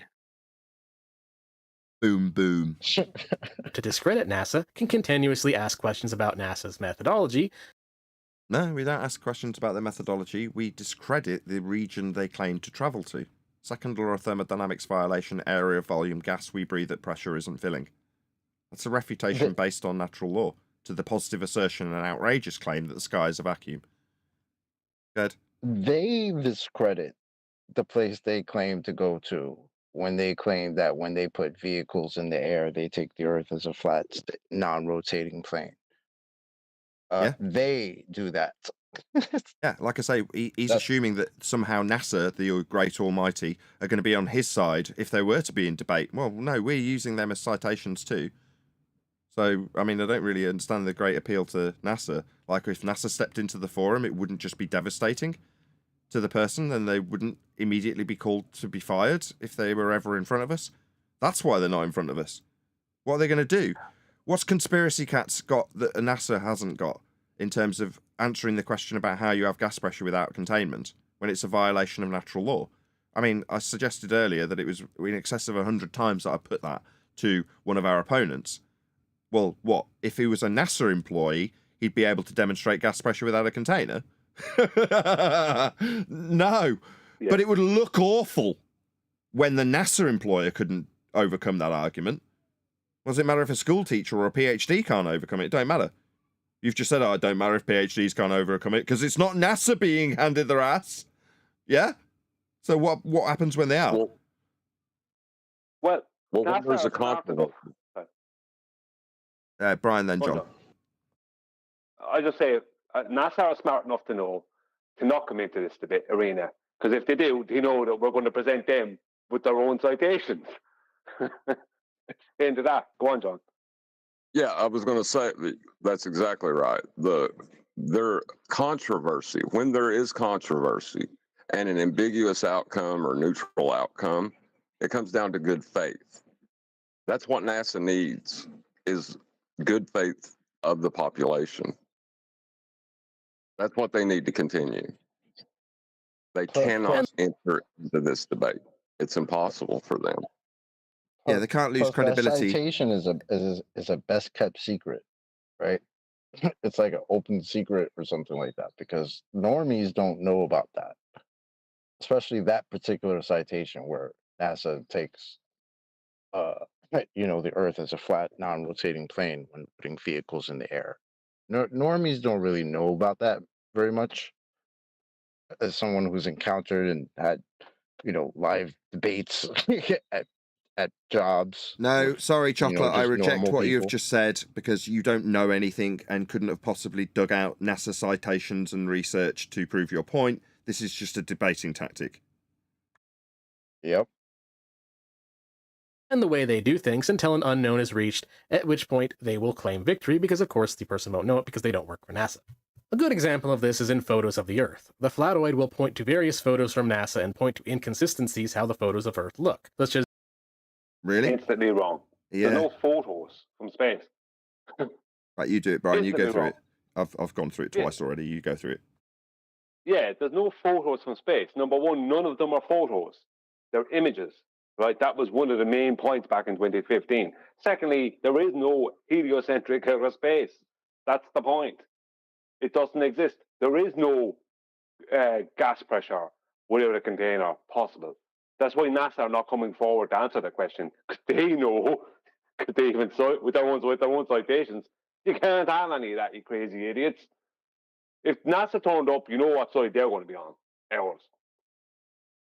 I have a really nice picture of a unicorn, so we should all believe in unicorns now. Image. Right, Or thank you. composite. Image. Or artist illustration. My favourite is the 2002 one because it's got scary subliminal faces and a sex in the clouds. So that's definitely my favourite. Hold on a sec. Are you telling me if I take a picture of a painting, it's not a picture? A photograph of a painting. Yeah, it's a picture of a painting. Did you want to go through the Yeah, hyper-realistic? I always say is it Michael Bean? I'm going to say It was Alan Bean. Alan and Bean. Collins. They were Michael both- Collins and Alan Bean. I'll never get it right. Good job, Maria. Go ahead, Brian. Yeah, they're both. Alan Bean, I think, was a part of the. I think they were both part of. They were both part of the Apollo program. And they were both part of 11 and 12, Apollo 11 and 12. That both of them were photorealism painters, and one of them specialized in painting the moon, and the other one from the globe or from space, and the other one specialized in painting the globe Earth from space.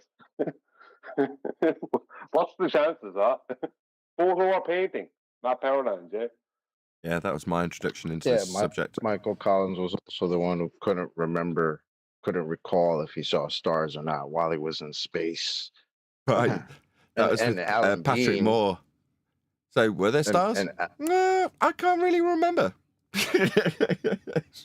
Yeah. And then Alan Bean was the one who didn't remember he went through the Van Allen belts until he was reminded by Bart Sabro that he did. And then once he was reminded, then he remembered the side effects that he had from going through the Van Allen belts that he earlier did not remember that he went through. So both these guys seem to be artists, and they both seem to have memory problems too. Wasn't Buzz's response to say that it wasn't a problem because we didn't know about it? Yeah. There's some showing the United We States. would have been told, and then Bart Sabro was like, "No, but you definitely did. Look, look, here's the map for that." Oh yeah. So if we definitely went through that, and then I remember having these side effects from it. Like, what the hell? Okay, but we're in La La Land, right? I had. Bart Sabrell is attacking them from within La La Land, right? Under the presupposition that we can travel out to the sky vacuum, but there's some funny business going on the way to the moon, as the title of his video suggests, right? A funny thing happened on the way to the moon is the documentary Bart Sabrell made after being allegedly sent tapes of them faking the actual trip to the moon.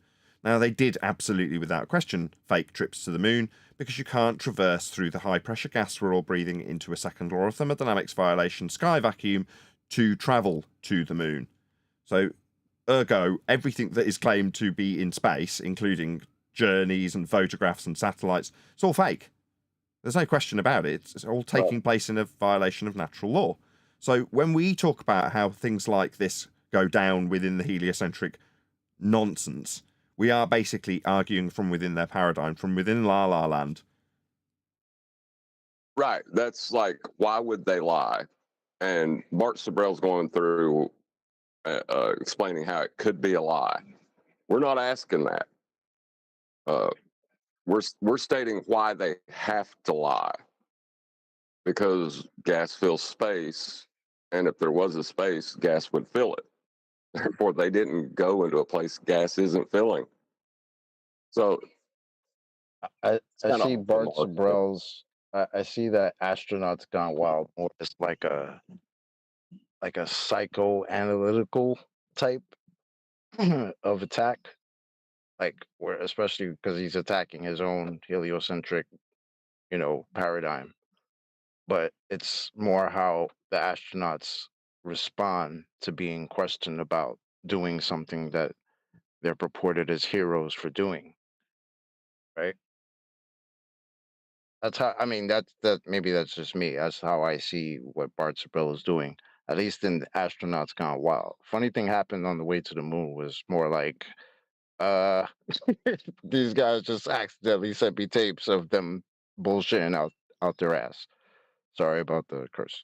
Which is much bigger in one photo than the other, or one photo being much brighter than the other, or another photo having different coloration than the other. Or all of them coming from a second law of thermodynamics violation sky vacuum, which doesn't exist. Therefore, they're all fake. None of these are photographs, as you just claimed. Then the flat earther will, of course, claim that this means that these photos must be faked. Now, these days... No. The area they are alleged to have been taken from, if you claim they're photographs, is an area that violates a law of nature. That is to say that without exception, it's a law of nature, gas fills space. This is easier for the average person to refute than the thermosphere point, because these days, with everyone having smartphones, we kind of... Right, easier to refute than the thermosphere point. That's a globe argument that you claimed a flat earther would be making. And we took, based on your diagrams, and the necessity based on research, for the heights to be ascribed based on sea level. That's a flat earth measurement. What, you think it'll be harder to overcome the position of a globe being put in false dichotomy by a flat earther who isn't talking about a flat earther, just refuting your positive claim? No, we wouldn't do that. No, definitely not. And we didn't. We took your measurements and showed you how you used a flat earth for them. That's what we did.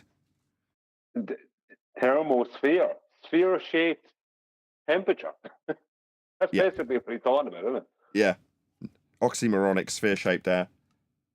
Kind of all know that pictures taken at different angles with different lenses and different settings can make... Like, different angles? Did you say? What, with respect to a horizontal plane of reference? Yeah, we talk about that here quite frequently. You see, there's you believing that you're measuring globes that won't give you angles to reference, and yet the measurements that you're immediately leaning on require a flat earth to make them. You're going to need a flat earth for those angles, my friend. Maybe you should look into what they actually are. Make objects appear larger, smaller, brighter, and with some objects showing different proportions depending on camera settings used. That these photos of the Earth all look different? They're not photos, and they've come from a sky vacuum that doesn't exist. It's like saying, oh, I can definitely prove Aslan's real. I got the photos from Narnia. No, you definitely haven't got photos from Narnia. But look, here's a picture of a talking lion. In fact, I got video of it. Definitely not, because you're claiming to have taken them from Narnia. Yeah, obviously they're done on a set. No, I went through the wardrobe. That's what is being claimed. These photos have come after traversing the wardrobe, aka a sky vacuum, via the pressurized gas that hasn't got containment, in violation of natural law. That's our rebuttal. Maybe you could deal with that. Put a link to my video if you do. Front is actually entirely expected. In fact, anyone who understands photography well enough could even Photography? How many people have gone out and taken these pictures again? tell you that it would be weirder and more suspicious if they all looked the same. But Sorry, if something that is the same always looked the same, it would be suspicious, says photographers that you haven't cited. So I would suggest that you've just made that up yourself, and you haven't spoken to any photographers, and maybe you bought a camera once, and you're relying on your own testimony. But here's the thing, because you don't... Here's the thing, I don't have a citation or a source for what I just claimed, or anything, beyond some guy that isn't a flat earther that apparently argues like this. Go ahead, Brian. Yeah, he's just claimed that consistency would be suspicious. Why would consistency be suspicious? Don't work for NASA, you probably don't know what the exact settings were that NASA used for these photos, and he also... They didn't use any settings in cameras in Narnia. They're not taking pictures from sky vacuums. don't know precisely how these photos of the Earth were edited, and the flat earther can take advantage of this fact and ask you questions about their process, which of course you don't know the answer to. Go ahead. He said, if we go back again, he says, you don't know exactly how these photos were edited. Why would you need to edit them? Yeah. His point being that the straw man is the flat earther will start taking apart how they've been edited. No, we're flat earthers. You're just wrong. You know, you're stupid and haven't done enough research about what flat earthers say, because I am one. And I say they can't be photos, they're taken from sky vacuums that can't be existing next to gas pressure that we're all breathing. The breath I'm taking is definitely real, so is the high pressure gas. What's that? Have you been to the sky vacuum? No, the almighty NASA have, that aren't in the debate. Therefore, all hail NASA, men have definitely been into sky vacuums. We can all traverse the wardrobe into Narnia if we wanted to and had enough money. You just haven't done it, I can't do it, nobody's doing it, except for the gods at NASA. Who can go to second law of thermodynamics violation sky vacuums? No, they can't. You know what it is, Nathan, and you would fully understand this. Just 1 second, Chocolate. He's basically saying, without realising it, that the best cinematographers are at NASA. They're the people you need to talk to. That's basically what he's saying, isn't it? You know, ask Stanley Kubrick. He used to go and get information from them. He used their lenses. How old is this video, Nathan? He also used their lenses. So NASA, I don't know about now, were always on the cutting edge of cinematography. So Kubrick borrowed his lenses for low light exposure when filming Barry Lyndon, which was all done, or the majority of it was done under candlelight. So he had to borrow NASA lenses to achieve that. How old is this video, Nathan? 2 weeks. Or two, and then claim that clearly NASA must be hiding something from us. It's a ridiculous argument, of course, but... Sorry, you've exampled someone making this argument, haven't you? Because here's me responding to you going, I don't make that argument. I debunk the place that they've claimed to take the pictures from. With natural law, that is to say descriptions of that which occurs always. Gas always fills space. It's a law of nature. Therefore, if there was a space above my head that you could take photos from, the gas I'm breathing would be filling that area and we'd all be dead. In fact, we wouldn't be alive in the first place because we'd have never developed gas pressure. The first particle of gas to have come out of your sphere Earth in a sky vacuum would disperse into the area of volume you call outer space, never to return. Never to press on anything, never developing gas pressure.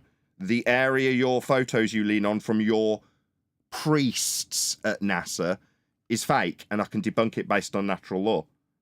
In the time constraints of a live debate again, it's not always easy to discredit. Another myth somewhat related to this more knowledgeable myth is that live debates prevent the use of straw man arguments. If anything, the opposite is true. The live debate format boils down entirely to who can straw man better and more convincingly. So, in this example where I've just given you an actual argument, if you were in front of me, it wouldn't make any difference to my argumentation. I've put it to many people in live debate many times. What are you going to do when I tell you you can't have gas pressure without a container? What are you going to do? Suggest that it's a straw man, right? Is that what you're going to do? Maybe you could appeal to delta X and suggest that because we have gas pressure gradients, we don't need containment, when gas pressure gradients also require containment. Maybe you could do that. Meanwhile, you're under the misapprehension that when we're debating about pictures from space, that we could only offer up some straw man that you haven't suggested or exampled. This is pathetic. Please let him know. At Nathan Oakley 1980 sent me. Hopefully he'll make a response video, as we've been pretty kind to him, I would suggest.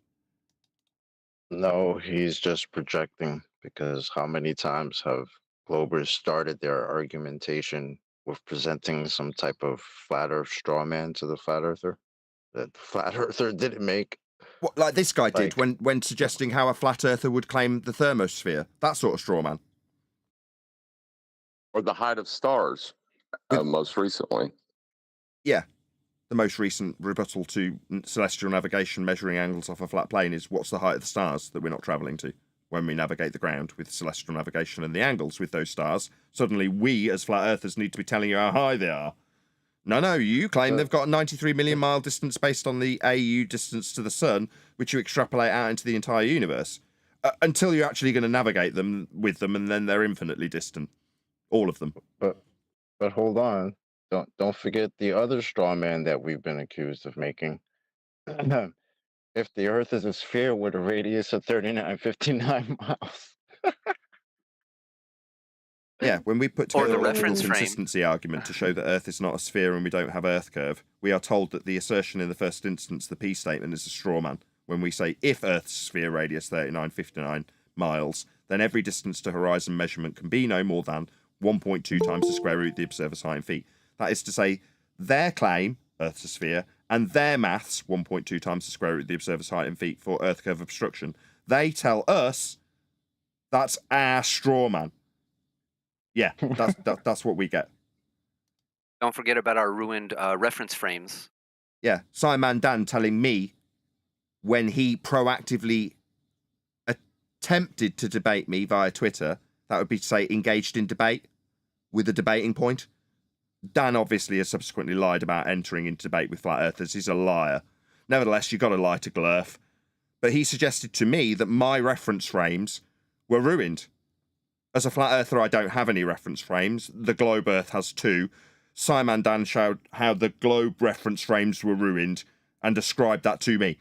A fairly archetypical standard flat earth straw man when talking about Coriolis effect. My reference frames are ruined. I don't have any. You can't example your two of them with 15 degrees an hour drift, so we're going to tell me that mine have been ruined when your claim fails? Yeah, that's a fairly standard straw man. You, the flat earther, say this about how the globe don't work. Do I? Straw man much? Don't forget he included a video showing the opposite of what his claim is.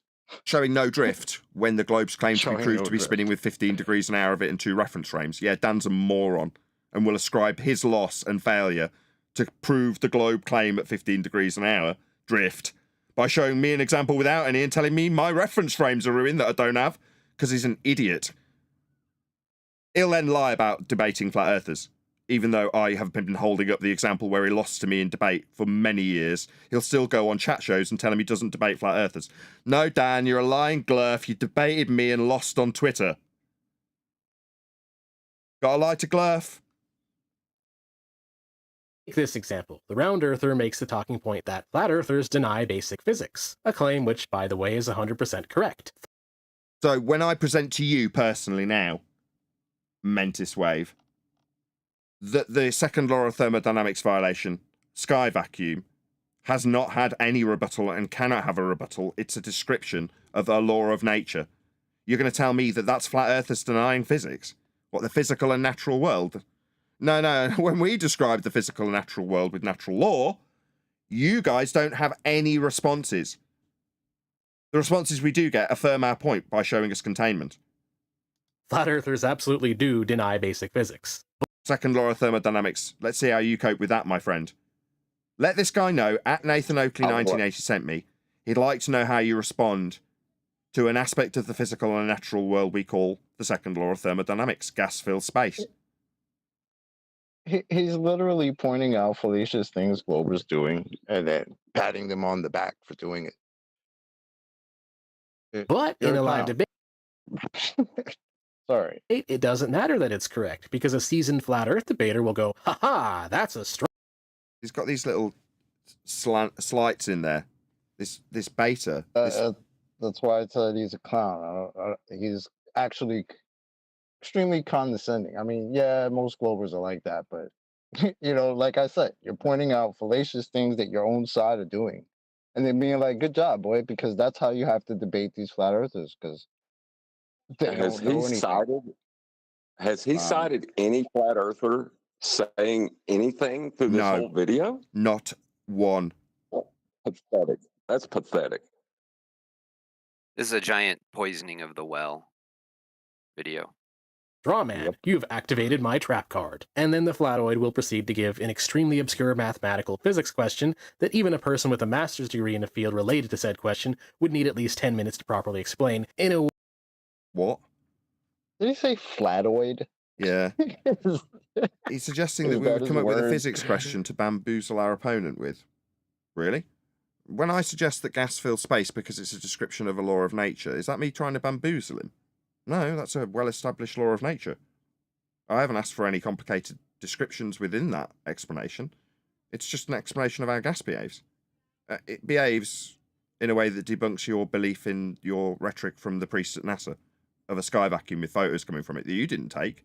None of the photographers you didn't cite or reference took. When they say, "Oh, well, we'd expect them to all be completely different," said the faceless photographers that nobody referenced. Way at least that the average person and average viewer used to be never ask a question that you don't know the answer to. This guy's like doing the complete opposite. Viewer could fully understand. For example, the flat earther may give the my centrifugal force calculation argument, claiming that my centrifugal force for what? Rotational value that we would be claiming?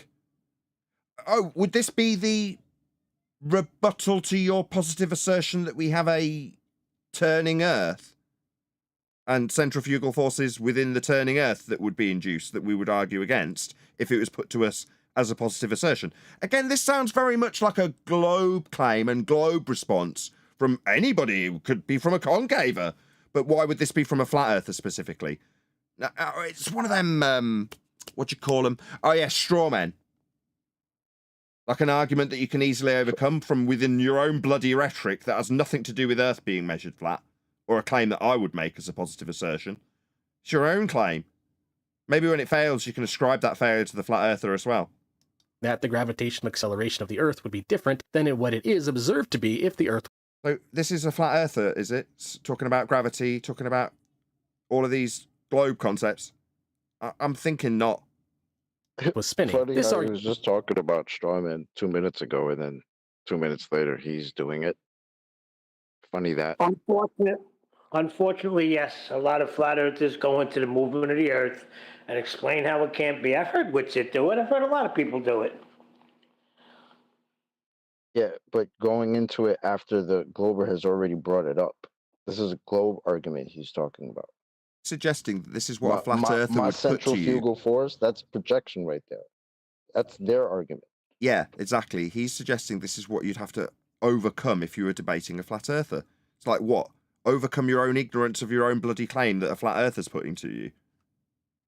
Argument is wrong. Because why would a flat earther have a mass centrifugal force argument when a flat earther knows Earth is not moving? Well, you don't have to make an argument to say the Earth is not accelerating. That is a claim of non-existence. I don't have to show you shit for non-existence, pardon my French. That is such a twisted, just completely ignorant statement that, well, at best, we don't make. At best, it's a straw man assertion that his opponent would be tolerating a burden of proof reversal fallacy. Centrifugal force. No, your globe centrifugal force, that what you're having your opponent justify, that's a burden of proof reversal fallacy in his example, isn't it? Yep. Yeah, well, and on top of that, we have a claim of non-existent motion. That stationary, We don't have to show that because it's non-existent. Uh, why would Well, we give you evidence for that? That's just what you experience. and if you really want, I could pull up a NASA citation for you. Clown. Shout out to Roger Ledwell, says Dan the King of Drift, it's pronounced. Flatsoid. I give you the super chat. King of Drift. I like that. Because the observation of 9.8 ms squared already accounts for this, and thus would be different if the Earth was not rotating, and the flat earther has therefore just made an extremely convoluted mathematical circular argument where... Sorry, he's making an argument for something with rotational values, is he? The flat earther? Yeah, Well, called it burden of proof just reversal. In his 9.8 meters per second, he just appealed to a downward vector in relation to a horizontal plane of reference. Good catch. You'll need a flat earth for that, mate. Where the flatoid is assuming that the Earth does not spin to prove that the math which accounts for its spinning must... Right, is it an assumption that Earth does not spin? Sorry, how is that an assumption? How can I assume that something is not happening? What is he about to say about the math that accounts for the spin? must be wrong. But to actually provide a more in-depth and solid explanation for why this math is wrong, and specifically why it's a circular argument, would take a lot of time, assuming you even know how. In most cases, the round earther just won't have an answer on the spot, which means the flat earther can now flip things around and say, see... But his defense is to say most globe earthers won't have the slightest idea to prove their own claim that they're making. But the flat earther, in a burden of proof reversal fallacy, knows all about it. It's basically his claim.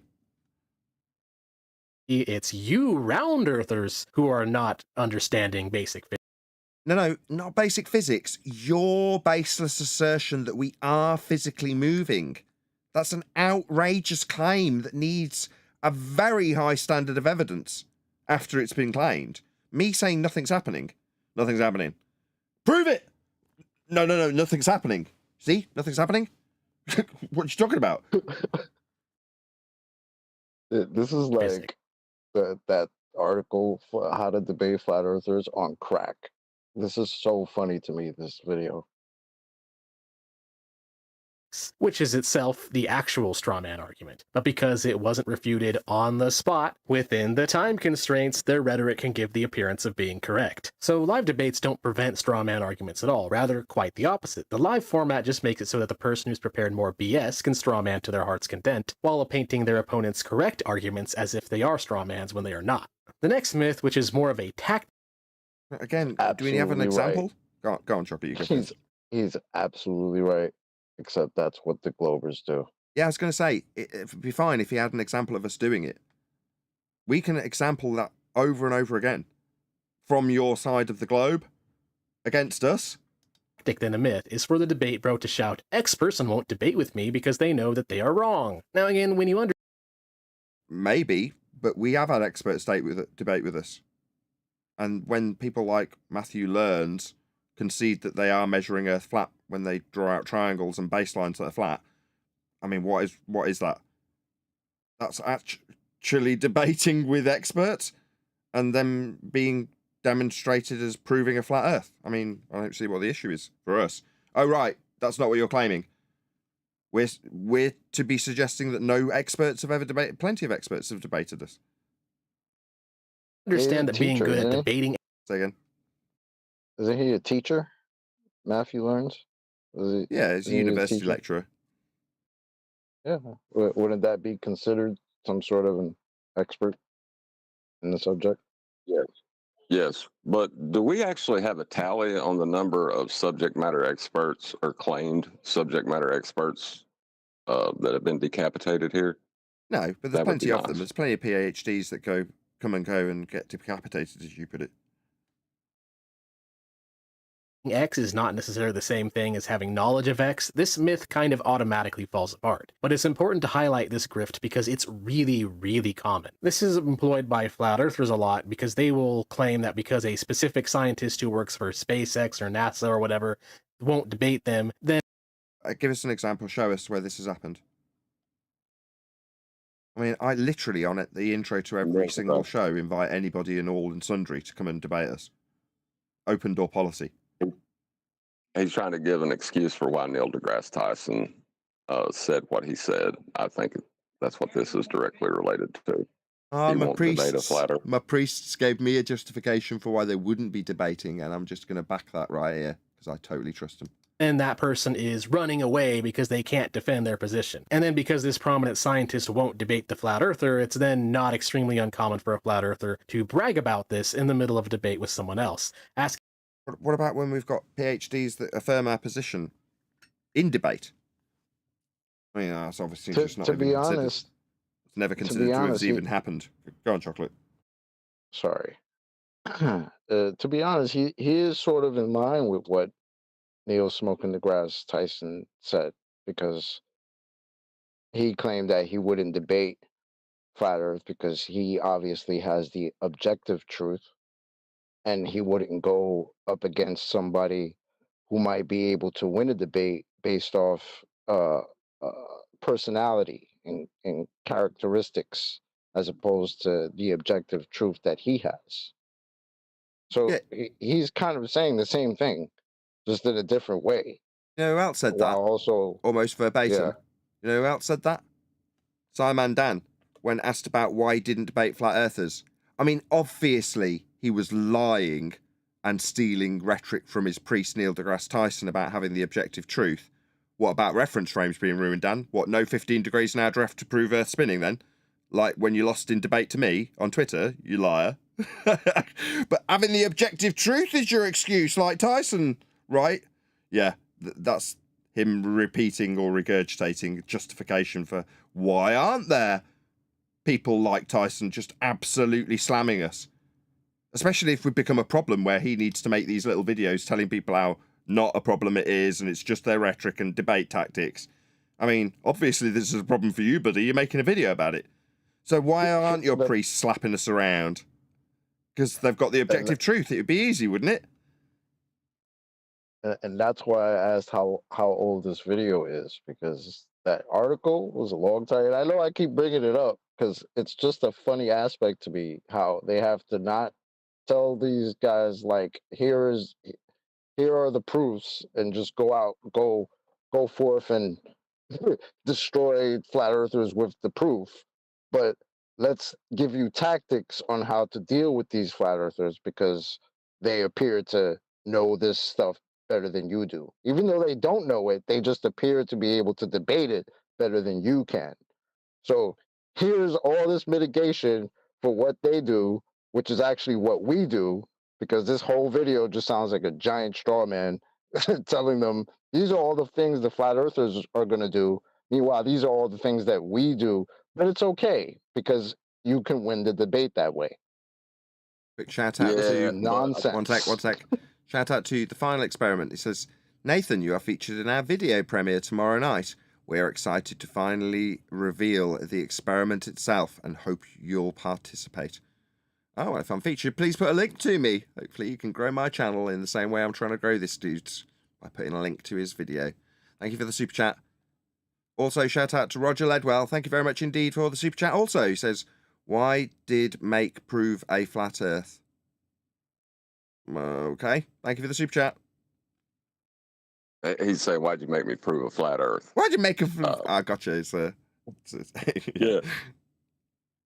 But the objective truth, when you're talking about the physical world, right, depending upon the question you're asking, whether it's a how, why, or a what is, isn't determined by what you say. Has nothing to do with what you say. What is determined by measurement. How and why is the scientific method. So, well, is that why we're winning these debates so easily? Has he even thought of that? No. This is a spew of consciousness from a man in pain. Asking why these top scientists won't defend their work. Does sound like Toon. The answer, of course, is because it's a waste of time. There's a very good reason that debate your findings live with a member of the Flat Earth Society is not a part of the scientific method when developing a new type of rocket. Very, very good reason for why that's not the case. What we have instead for that is peer review and live testing. If a rocket... What? then it's not science. What? Peer review is not science. Testing isn't science, unless it's testing a hypothesis. He said live testing, Nathan. Live. Okay. Well, he just appealed to the scientific method after I pointed out what, the objective truth. He has no idea what he's talking about. No. By example. Yep. Sounds like It doesn't work. Go on. just saying, it sounds like doing it's the kind of thing he'd do. Like he'll do anything he needs to do. Anything. That guy is the most desperate baller out there, Toon. Without a doubt.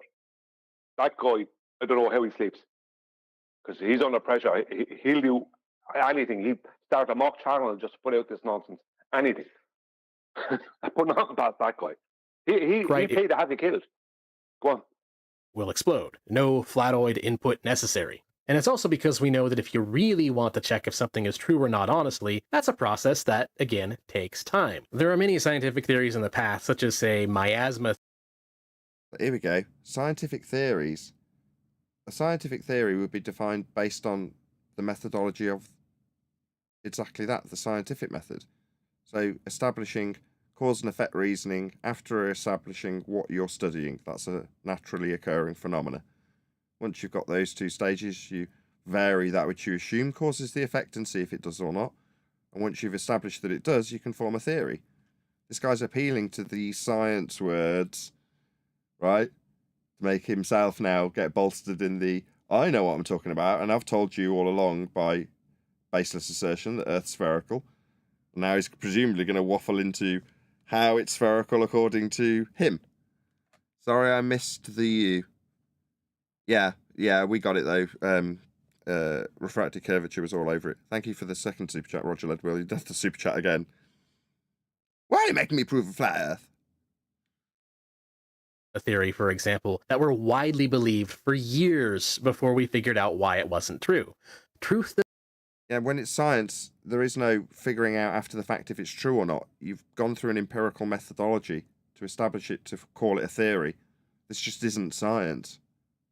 does not have a time limit, and genocide deniers like to pull this grift a lot too. History can be taken out of context even more so than physics due to the thousands of... Yeah, I don't know, he's thrown it in there, I have no idea why. Let's not even go He just there. compared us to genocide deniers. Yep. That's the level he put us on in his mind. He's just a bad person at this point. That's Toon. It has to be Toon. Let's not divine it. Who cares if it is or it isn't? Historical scholars that disagree with each other on various minute details. Add this to the fact that genocide deniers tend to be horrifyingly dishonest, and the live debate format becomes by far the absolute stupidest way. So the example we've got is someone who is not a flat earther, and now the example we've got is a genocide denier. This is 100% projection. If you can't even dig out an example, and we can list off countless examples of what he's describing, but from the globe side, it is just projection. Way to discuss whether or not such crimes occurred. This is made more obvious by the fact that historical scholars themselves, the ones seriously interested in the truth of the matter anyways, generally prefer to take their debates to back and forth essays instead, while citing various research papers and actually taking time to check their sources and check their facts.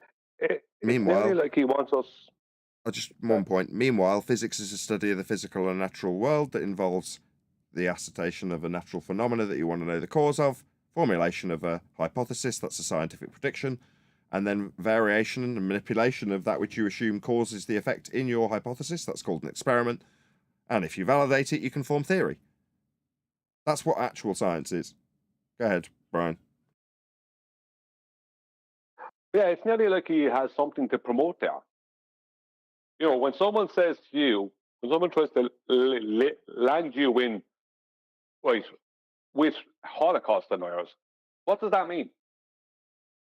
Doesn't mean anything. What does it mean? It's just like me saying... What does it mean from his point of view? From his point of view, it's just poisoning the well. It's like me saying, well, there's been plenty of people in prison that have committed heinous crimes and they all believe in a globe. Yeah, but it's nonsense. What I mean is, when I say what does that mean, what I mean is like, he's basically saying that, without going too far into it, he's basically saying that he's promoting the opposite side of genocide denial. but he's using genocide denial as a way of promoting his thing. If you know what I mean? It's like if you were saying someone's a genocide is denying the genocide of the Jewish during World War II or whatever, then and you're making a thing about that and you're adding it into a video, then that means you're promoting the opposite side of that. You have something to promote, if you know what I mean. Why is he adding it in a video that's supposed to be about us? A topic when was the last time we talked about anything like that? We don't. I very specifically forbid it on the live show. Yeah, it's Because go on. Sorry, John. it's a horrible thing. If you have a situation where millions of people were killed and someone's denying that they're dead, that's horrible. He needs to tie us to something horrible Just in scummy. his mind. Yeah, it's just to scummy. make us look crazy. It's a horrible. That's, like, that's false all he's equivalency doing. almost. He's trying to make us look as crazy as supposedly a genocide denier is. He's saying to the audience, hate these people like you hate those people. That's what he's doing. Yeah. Shout out to Roger Ledwell for the super chat. He says, we're on the grift now. I want my cut. Lol. Thanks for the super chat. I'm still waiting for my cut. Because when it comes to history, there's a lot of dredge work involved. There are hundreds of thousands of documents and records relating to various historical events, to the point where even if you had perfect memory and have been alive for 1,000 years, you would not know them all. Genocide deniers know this, which is why they will always pull the... Yes, we are still on genocide denial. What standard are they of evidence?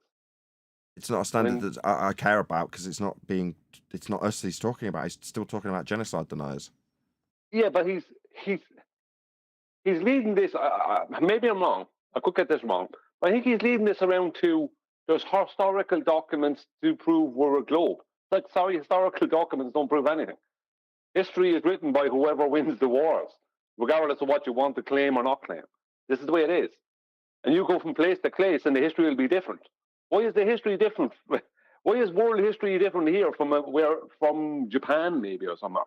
Because history I don't mind is if a you want dodgy to. subject. I don't mind. I can spin any of these things into a flat Earth proof. If you want to take a historic standard, let's just look at the expansion of the known world. What was that done with? How did they navigate that expansion of the known world, Brian? That's history, right? Yeah, they had to sail the oceans using the celestials and flat out elevation angles to the sea surface. Oh, what do you know? So give by his them own now historic distances. standard, if you're going to infer that that's where he's going next, which he may, then we can just offer up the same standard with flat Earth measurements. It's the same ones they used to claim the Earth's a sphere, by the way. But I can put it into a historic context and meet the standards. Absolutely no worries. Yeah, it's just before you press play. To me, it's like as if he's trying to build up through some kind of dodgy guilt trip he's trying to give people. He's trying to build up a standard that he's then going to sell to people. It's like nobody. The standard here is proof in physics and geometric proof. That's the standard. We're not interested in your history standards or your court standards. We're interested in physics and geometry standards. If you can't meet them, then you don't have an argument. Sorry, Nathan. Debate me, bro card once they're backed into a corner, because it is very easy for a dishonest person to take data out of context from the stack and then utilize the on-the-spot fallacy. Just figured it out. This is a justification for why whoever this guy is does not want to debate. That's what it really is, isn't it? This is his justifications. Like a stream of consciousness for why he justifies his thought processes in that regard. I won't debate them because this is the tactics they employ. And then spew out how globers behave. To claim victory. It's nothing more than a big... I mean, short of claiming we mute them, I mean, that's pretty much... It's ticked off all the list of the things they do here, right? That optic script, so that they can pretend twice like... he's claimed on the spot fallacy. I don't know that one. I'm looking it up right now. Just because you aren't able to give the answer at that moment doesn't mean there's not an answer to give. That's the on-the-spot fallacy. That's what like that they is. haven't already lost. And now, the last myth I want to go over is that live debates expose bad faith. This is a particularly important myth. Good. Sorry. The fact that he's employing this on-the-spot fallacy, like as John said, if you can't give an answer on the spot, that doesn't mean that there isn't an answer. Like, what fallacious, what fallacy is he employing there? Because that means, via implication, that there is answers, there is all this proof there for the globe. It hasn't been given yet. So when is it going to be given? It's an appeal to the future fallacy. I'll just read it out. I'll just read it out. Go on, sorry. Sorry, Brian.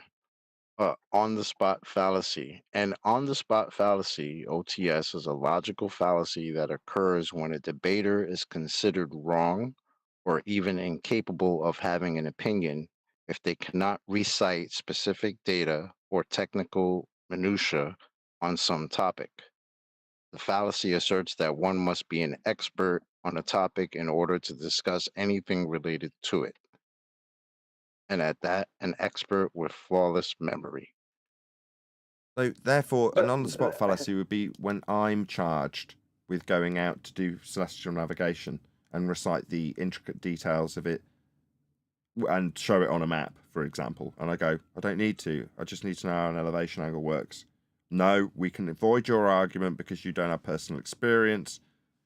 You can't explain to me how to get a fix. Let's pretend I didn't know how to do that particular aspect. I do, but let's pretend I didn't. And they said, how'd you get a fix? And I go, I don't know. They go, well, then you don't understand celestial navigation. Well, I don't understand how to get a fix. I've never done it. But I know how to get an angle, and you need a flat earth for it. No, we disregard your entire argument because you can't fulfill my request for you to tell me how a fix is acquired. Therefore, that's the on-the-spot fallacy. He didn't example it as that, though. That's not what he has detailed. He made it sound like the fallacy was just that if you can't answer on the spot, that's it. That's basically, that was it. Yeah, but if you read out the part again just in a second about authority, how you're not an expert on it or whatever, read out that part again in a second. I have a point to make, please. I just want to hear it again, if you still have it in front of you. The fallacy asserts that one must be an expert on a topic in order to discuss anything related to it. And at that, an expert with flawless memory.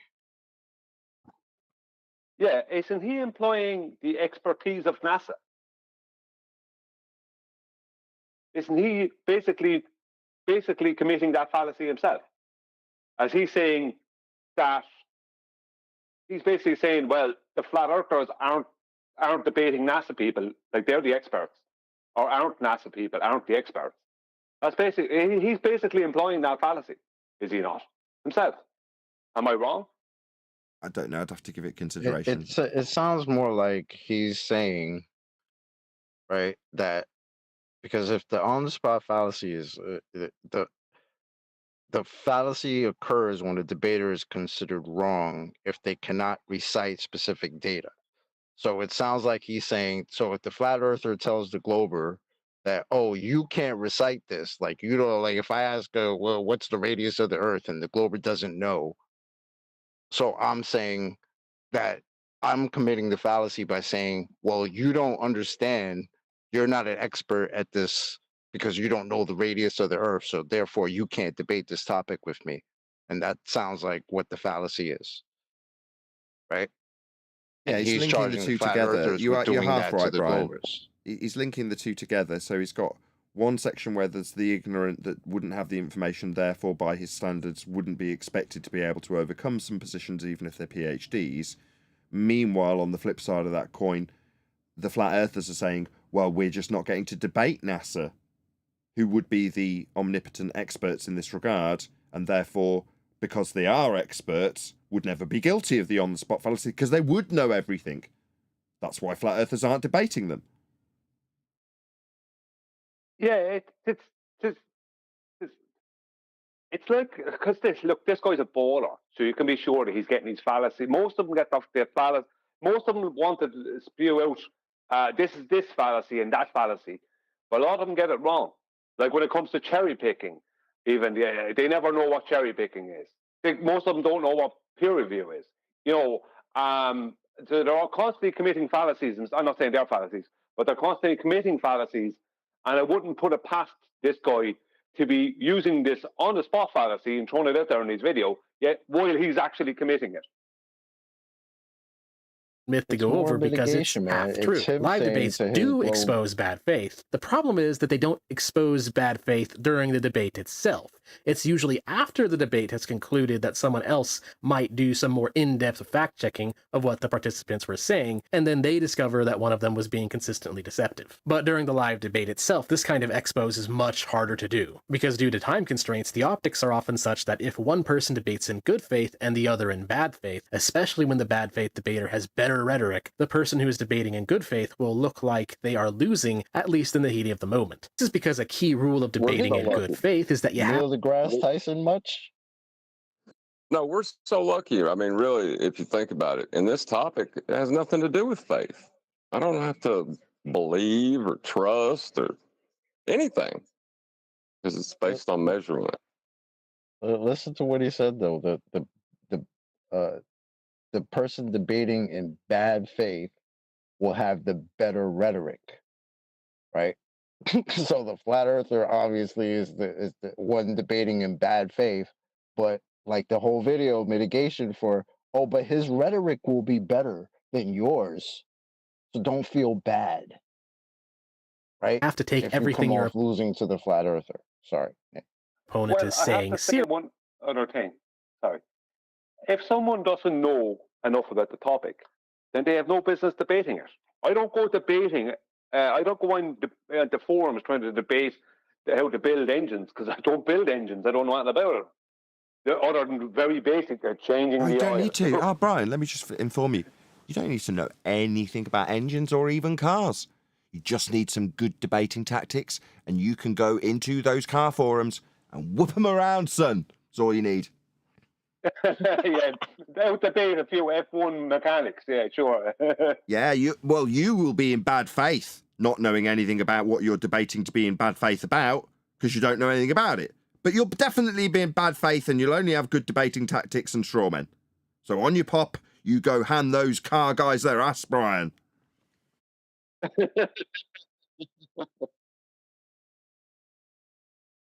seriously and actually be willing to change your position, while a bad faith debater will simply pretend to be doing these things. They will pretend like they're interested in changing their position and pretend like they're taking their opponent seriously. I'm just here to learn. Rob Noxious just did that. Isn't that literally in the last 2 days. He lied about his position.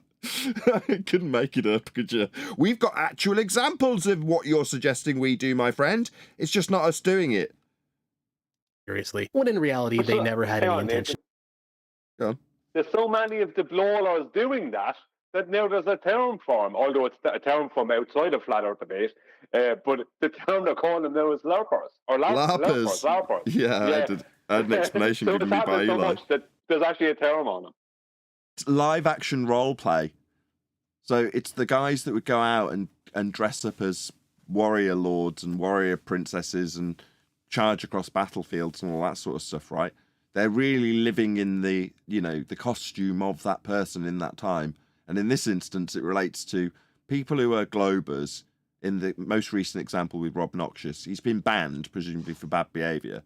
And then he's come back and gone, let me back in, I'm a flat earther, honest. Larper. But I put this down to them trying it on for size. Yeah, that metaphorical costume for the warrior princess in these larper behaviour. They're trying on that metaphorical outfit of a flat earther for size still, aren't they? They're still wearing it. Am I bugging, or haven't there been examples of globers that have pretended to be flat earthers and then debated other globers? Yeah, we get it all. Yeah, that's what we were just talking about. They used to call that like a PO or something like that. Yeah, Didn't PO. They used to have a term. Yeah. We used to call it a PO. Now it's LARPer. Yeah, it happened years ago with Wolfie 6020. He debated this guy.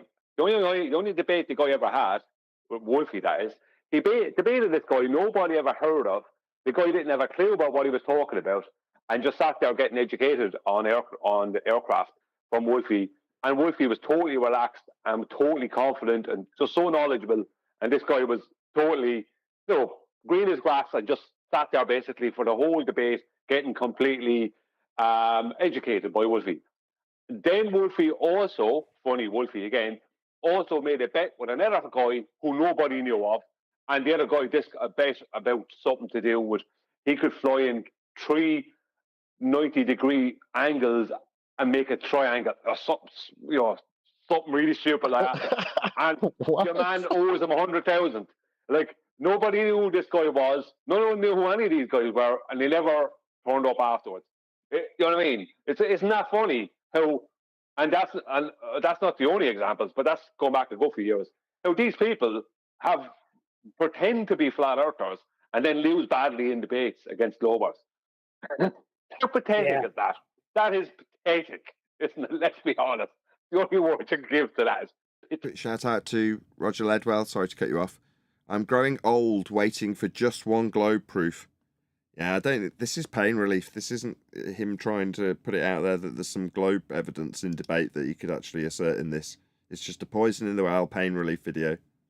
Right, let's crack on. There's only a little bit left. 2 or 3 minutes. 1 second. Go on, Neil.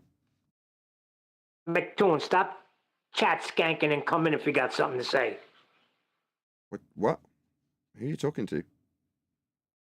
Talking to McToon. Bugger eater. He's in the chat, is he? Does that mean that this is his video? So does that mean this is his video then? To do so. And so what happens is if one to be his challenge. It seems to be his challenge. I missed the first part. Say that again. I said pretty much it seems to be his challenge. Yeah. I said that whole what was it? Final solution or whatever. The that final seems experiment. to be his. Yeah, there you go. Anyway, I said, Tim needed a flat Earth for his last try. I figure he'll need a flat Earth for this try. I don't really know what you're talking about. We don't know what I'm you're a bit talking about. lost You'll now. have to give us some detail. I have no idea what you're talking about. I don't really Why don't follow. you just come into the chat, McToon, and just tell us all about it? Oh, no, we'll gladly face Nathan on MDD, whatever that is. We have a flat Earth debate show going on right now. McToon. Modern day debate train wreck. McBugger Eater, you were exposed 4 years ago. Go Google yourself. one of the debate participants just makes up a source that doesn't exist, or otherwise just flat out lies, the person arguing in good faith won't necessarily immediately know. This happens just because of a basic fact of logic. There is a potentially infinite number of things that do not exist. You don't know what you don't know. For instance, a flat earth... It's an argument from ignorance fallacy. might bring up the area things that we've had ballers do on one occasion, where they've left out parts of a citation. They've lied about having citations. They've claimed that they've read out citations, and then when you read them, they added in words that wasn't there, or added in a sentence at the end that wasn't in it. This is them. McToon, that's all your side doing that. That's you. You're doing that. That's you. Anthony, not us. You. Anthony Riley caught someone in the middle of doing it in a video I seen. I can't remember the guy. Yeah, that was hilarious. He happened to have the exact citation in front of him when the guy started reading it out. And at the end, when the citation had concluded, the guy carried on with an assertion that allegedly proved his point. And instantly, Anthony Riley called him out on it. It's like, you just made that up. And it's like, no, I didn't. It's like, post me the citation that you've got then, knowing full well that he got it in front of him already and he was reading it as he read it. But they don't assume that people like Anthony Riley are that fastidious.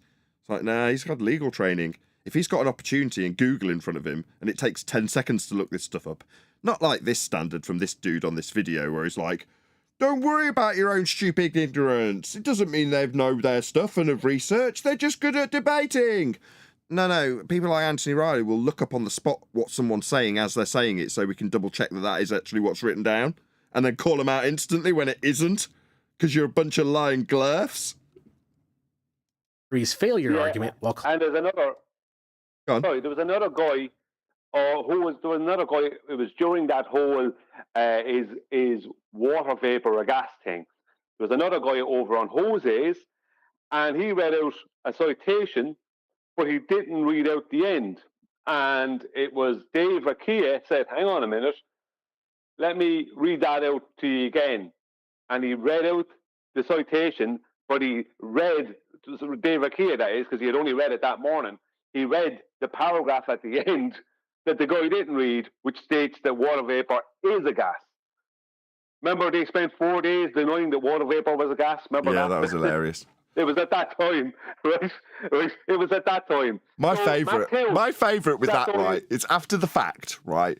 Both Prof. Phil Bell and Sean Hawkins both did the same thing, right? You just said it was 3 days before they conceded they were wrong, right? Water vapor's a gas. Okay. When I put that to them, do you know what they say to me? Both of them. It was only 2 days. You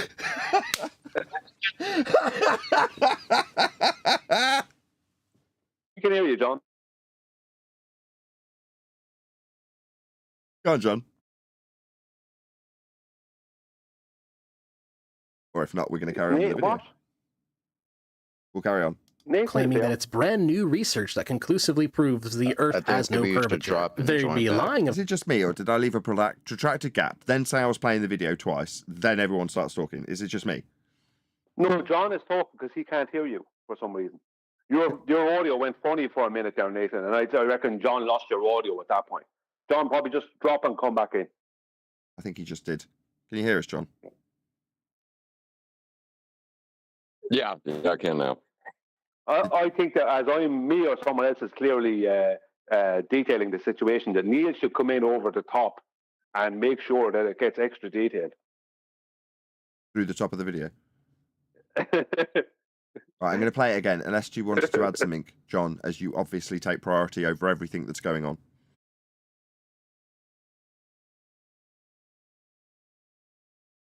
No? May I continue?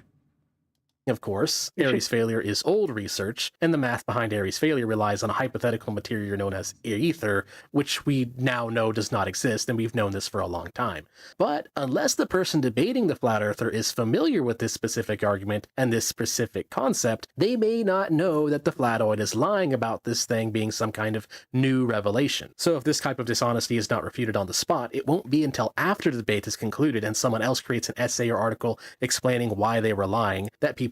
I mean, contextually, can you argue with him when it comes to Ethereans? I mean, I wouldn't necessarily ascribe it as bad faith or lies. They've got faith in ether. It's not proven, but that's the same standards we describe to the globe believers in rebuttal to this very video, right? They've just got faith in this stuff, so have the Ethereans. Now, in his mind, the globe believers that are putting their, arguments that they don't really understand, haven't researched, and can babble about without even doing either, are fine and in good faith. But when an Etherean does it, it suddenly lies in deceit. But the standard is the same, and I wouldn't necessarily disagree with him, other than to say that, well, they're definitely lying. It's like, do you think Witzit's actually got malice aforethought and deception on his mind when he punts what he truly believes is true when he babbles on about ether? I wouldn't necessarily go as far as to call him deceitful. Wrong, unproven, yeah, but not lying. That's a step too far, especially when the comparison from the globe side is obviously, by this guy's standards, completely good faith. Like, no, just faith. That's what we're talking about here. Belief, yours, not ours. Ours are measurements that you use for your globe. People will actually know about it. And again, not everybody is going to watch that fact check. Because for whatever reason, fact checks often get significantly less attention than the debate itself, which is honestly understandable because there is one good thing about debates here. There is one thing about them that is a great thing, which is that debates are actually fun to watch. They are a lot more entertaining than just watching somebody like me going over facts after fact after fact over and over again. Not everybody on the planet is just entertained. Name one fact he went over in this video. Anybody? Anybody give me any facts? The only facts he used was to assert fallacy. So, when he utilized the horizontal plane of reference to get elevation or describe horizontal boundary layers of gas or, yeah, I don't think he knows what a fact is. And are interested in watching a 15 Another shout out to Roger Ledwell, who says, "Come on, Mucktoon, we know it's you." I don't know who this videographer is or care. It just could be coincidence that Mucktoon is in the chat or VC or wherever he is currently as we cover this video. Could just be coincidence. Regardless, we covered Mucktoon by coincidence, not because of this video. Or was it? Doesn't matter either way. In regards to the elevation angle measurements that he uses in his challenge. What is it now, Toon? 87 times? to 30-minute fact. Let's make that 88, right? He's listening, right? 88 times I've told Mucktoon that his challenge requires a flat plane for the measurements of angles that he uses at the start of his challenge. The genesis of those measurements are flat Earth.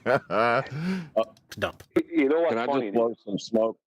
I just want to blow some smoke up QE's butt right quick, because the fact-checking part is probably the least interesting part. But that's the reason that Quantum Eraser has been able to systematically destroy every single argument they put forward, because he does the fact-checking. He knows what he knows. Yeah, typically goes through it when he does a treatment. He'll go through all those claimed unalleged facts, as he puts it, and show where they're not. But they'll be told to an audience like this guy is, as though he's got facts coming out of his ears, right? He's just gone on and on and on. He's got nothing but facts. Now you've got lots of straw men, lots of fallacies. Sorry, Nathan. He's like a little Danny Faulkner, just waffling and waffling and waffling, but no substance to anything. All the facts are there, but he's not presenting anything. But all the answers and facts are there. It's are heated, they're emotional, they're interesting. It's all a big show. And I'll admit that even I like to watch them sometimes because of that fact. But it's important when watching live debates to understand that this format is not actually good for discerning truth. I have seen many live debate bros get away with some seriously dishonest rhetoric and some crazy lies, because a lot of them, especially the ones that employ the same bad faith tactics that flat earthers do, know that they can get away with it because they know that the live debate is more entertaining than watching someone fact check the live debate. But at the end of the day, we all like to be entertained. It's fun. So don't feel bad if you enjoy watching live debates. Again, I enjoy them too. But it's important to understand that the only thing live debates... Can we show, I'm just going to use Mucktoon, whether this is him or not, although it seems to be him. Can we show, treatments the QE did of Mucktoon? And other treatments we all did of Mucktoon, having debates and different things like that, where he was shown to be completely wrong, to not have the facts, and also to be completely dishonest. Hey, I got a fun fact from Paula. Fun fact. Being good at debates is one of the reasons, quote, state churches clamp down on those who actually follow the Bible. That's a fun fact indeed it was. Thank you, Paula, for that. There's only a minute or so left on this video. I think even less than that. So let's just get to the end of it. To really prove is who is better at live debates. And flat earthers just happen to provide the perfect example for why this is the case. Anyways, that's all for now. Thanks for watching. If you enjoyed the video, feel free to like, share, subscribe, or tip me on Ko-Fi or whatever. Or just let him know at Nathan Oakley 1980 sent me. Maybe tell him about a few of the laws of nature that debunk his claims that pictures came from space. Photographs, I think he said. Wrong. Definitely no photos coming from Narnia. But let him know at Nathan Oakley 1980 sent me. Were he to make a response, I would hope he would put a link to my video, helping us in the YouTube algorithmic love where we do not receive any. Obviously, I don't know why that would be the case, given how easy it is to shut us down, and given we don't have any knowledge and only debating tactics. You'd think there'd be people smashing us around left, right and centre with facts and proof. Nay, we don't have any of that. In fact, we have all the things that have just been charged to us happen to us. Isn't that amazing? But there we go. So yeah, I'll put a link in the live stream chat, so please let that videographer know at Nathan Oakley 1980 sent me. Any last words before I round out the live show? Instead of addressing the flat earth arguments, he made a video about why they can't address flat earth arguments. Indeed. You could just smash us in the face with some globe proof in that video, but why bother? You just poison the well. Much better. Any more for anyone? Can we establish that in the after show, given he hasn't said a word? Any more for any more on this subject? QE is trying to talk to you. Don't do it, QE. You do what you want. You're your own boss. You be your own man. Don't do what Brian says. He's just trying to make you self-conscious, QE.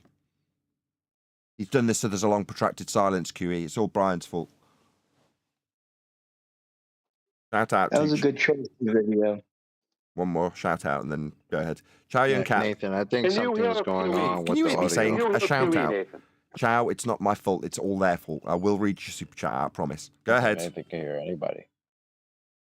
Can you not hear me? You not hear me? Is something wrong with your audio? Can you not hear QE? Hang on, let me take this over, everyone. Can you hear QE, Nathan? I haven't heard him say a single word, no. He's been trying to say something to you all along. So maybe QE drop and come back. He's trying to say something to you before you end the show, but you can't hear him for some reason. So just give him a moment. I can provide beautiful, soothing music if you like. I believe it had something to do with this show that he's going to have today. Yeah, what he was trying to tell you had something to do with his show he's having today. I'll just shout it out. I think he's probably figured out that I'll know that. Now you've said that. He's calling it Ballbusters, not QE Live, by the way. Today's Ballbusters. Oh, he's going to cover the second. To say it. I might join then. I got something on. I might join. So tonight, be here or be sphere on the Quantum Eraser YouTube channel at, I'm going to assume, 7 p.m. UK time and about 1 p.m. Central Standard, something like that. Anybody going to correct me? No. Anyway, be here or be sphere, we're going to do another Ballbusters. So we did do part 1 of Witsit Gets It versus InfoWars, and I assume it's going to be part 2, so we can cover the rest of that video as we got about halfway through it in the 5-hour session we did on Saturday. So I may or may not be a part of that. We'll see how my schedule permits. But if you do want to tune in, it'll be on the Quantum Eraser YouTube channel later on this evening. So be here or be sphere. Anything else? Anyone else wants to plug? Bob is still live. No, I'll shout out Charlie and Cat. For God's sake, for God so loved the world that he gave his one and only Son, that whoever believes in him shall not perish, but have eternal life. John 3:16. Thank you for the super chat. You got me now? I hear you. I left a pause intentionally for comedic effect. Yes. Okay, thanks. You want to do your own plug? No, you just did it. You're fine. Thank you. Okay, perfect. With that, I'm going to say if you are watching this on either Nathan Oakley 1980 or Nathan Oakley Premiering streams, then stay tuned, as there will be an after show to follow. Unfortunately, though, if you are watching this live, this is where we bid you farewell. So another massive thank you to all of you. Smash the super chat, liked, commented, shared, subscribed, joined as a member, or gifted a membership, all that good stuff. And another massive thank you to today's Discord and G+ panels for making the live show possible. I've been Nathan Oakley, and I will see you all in the next video.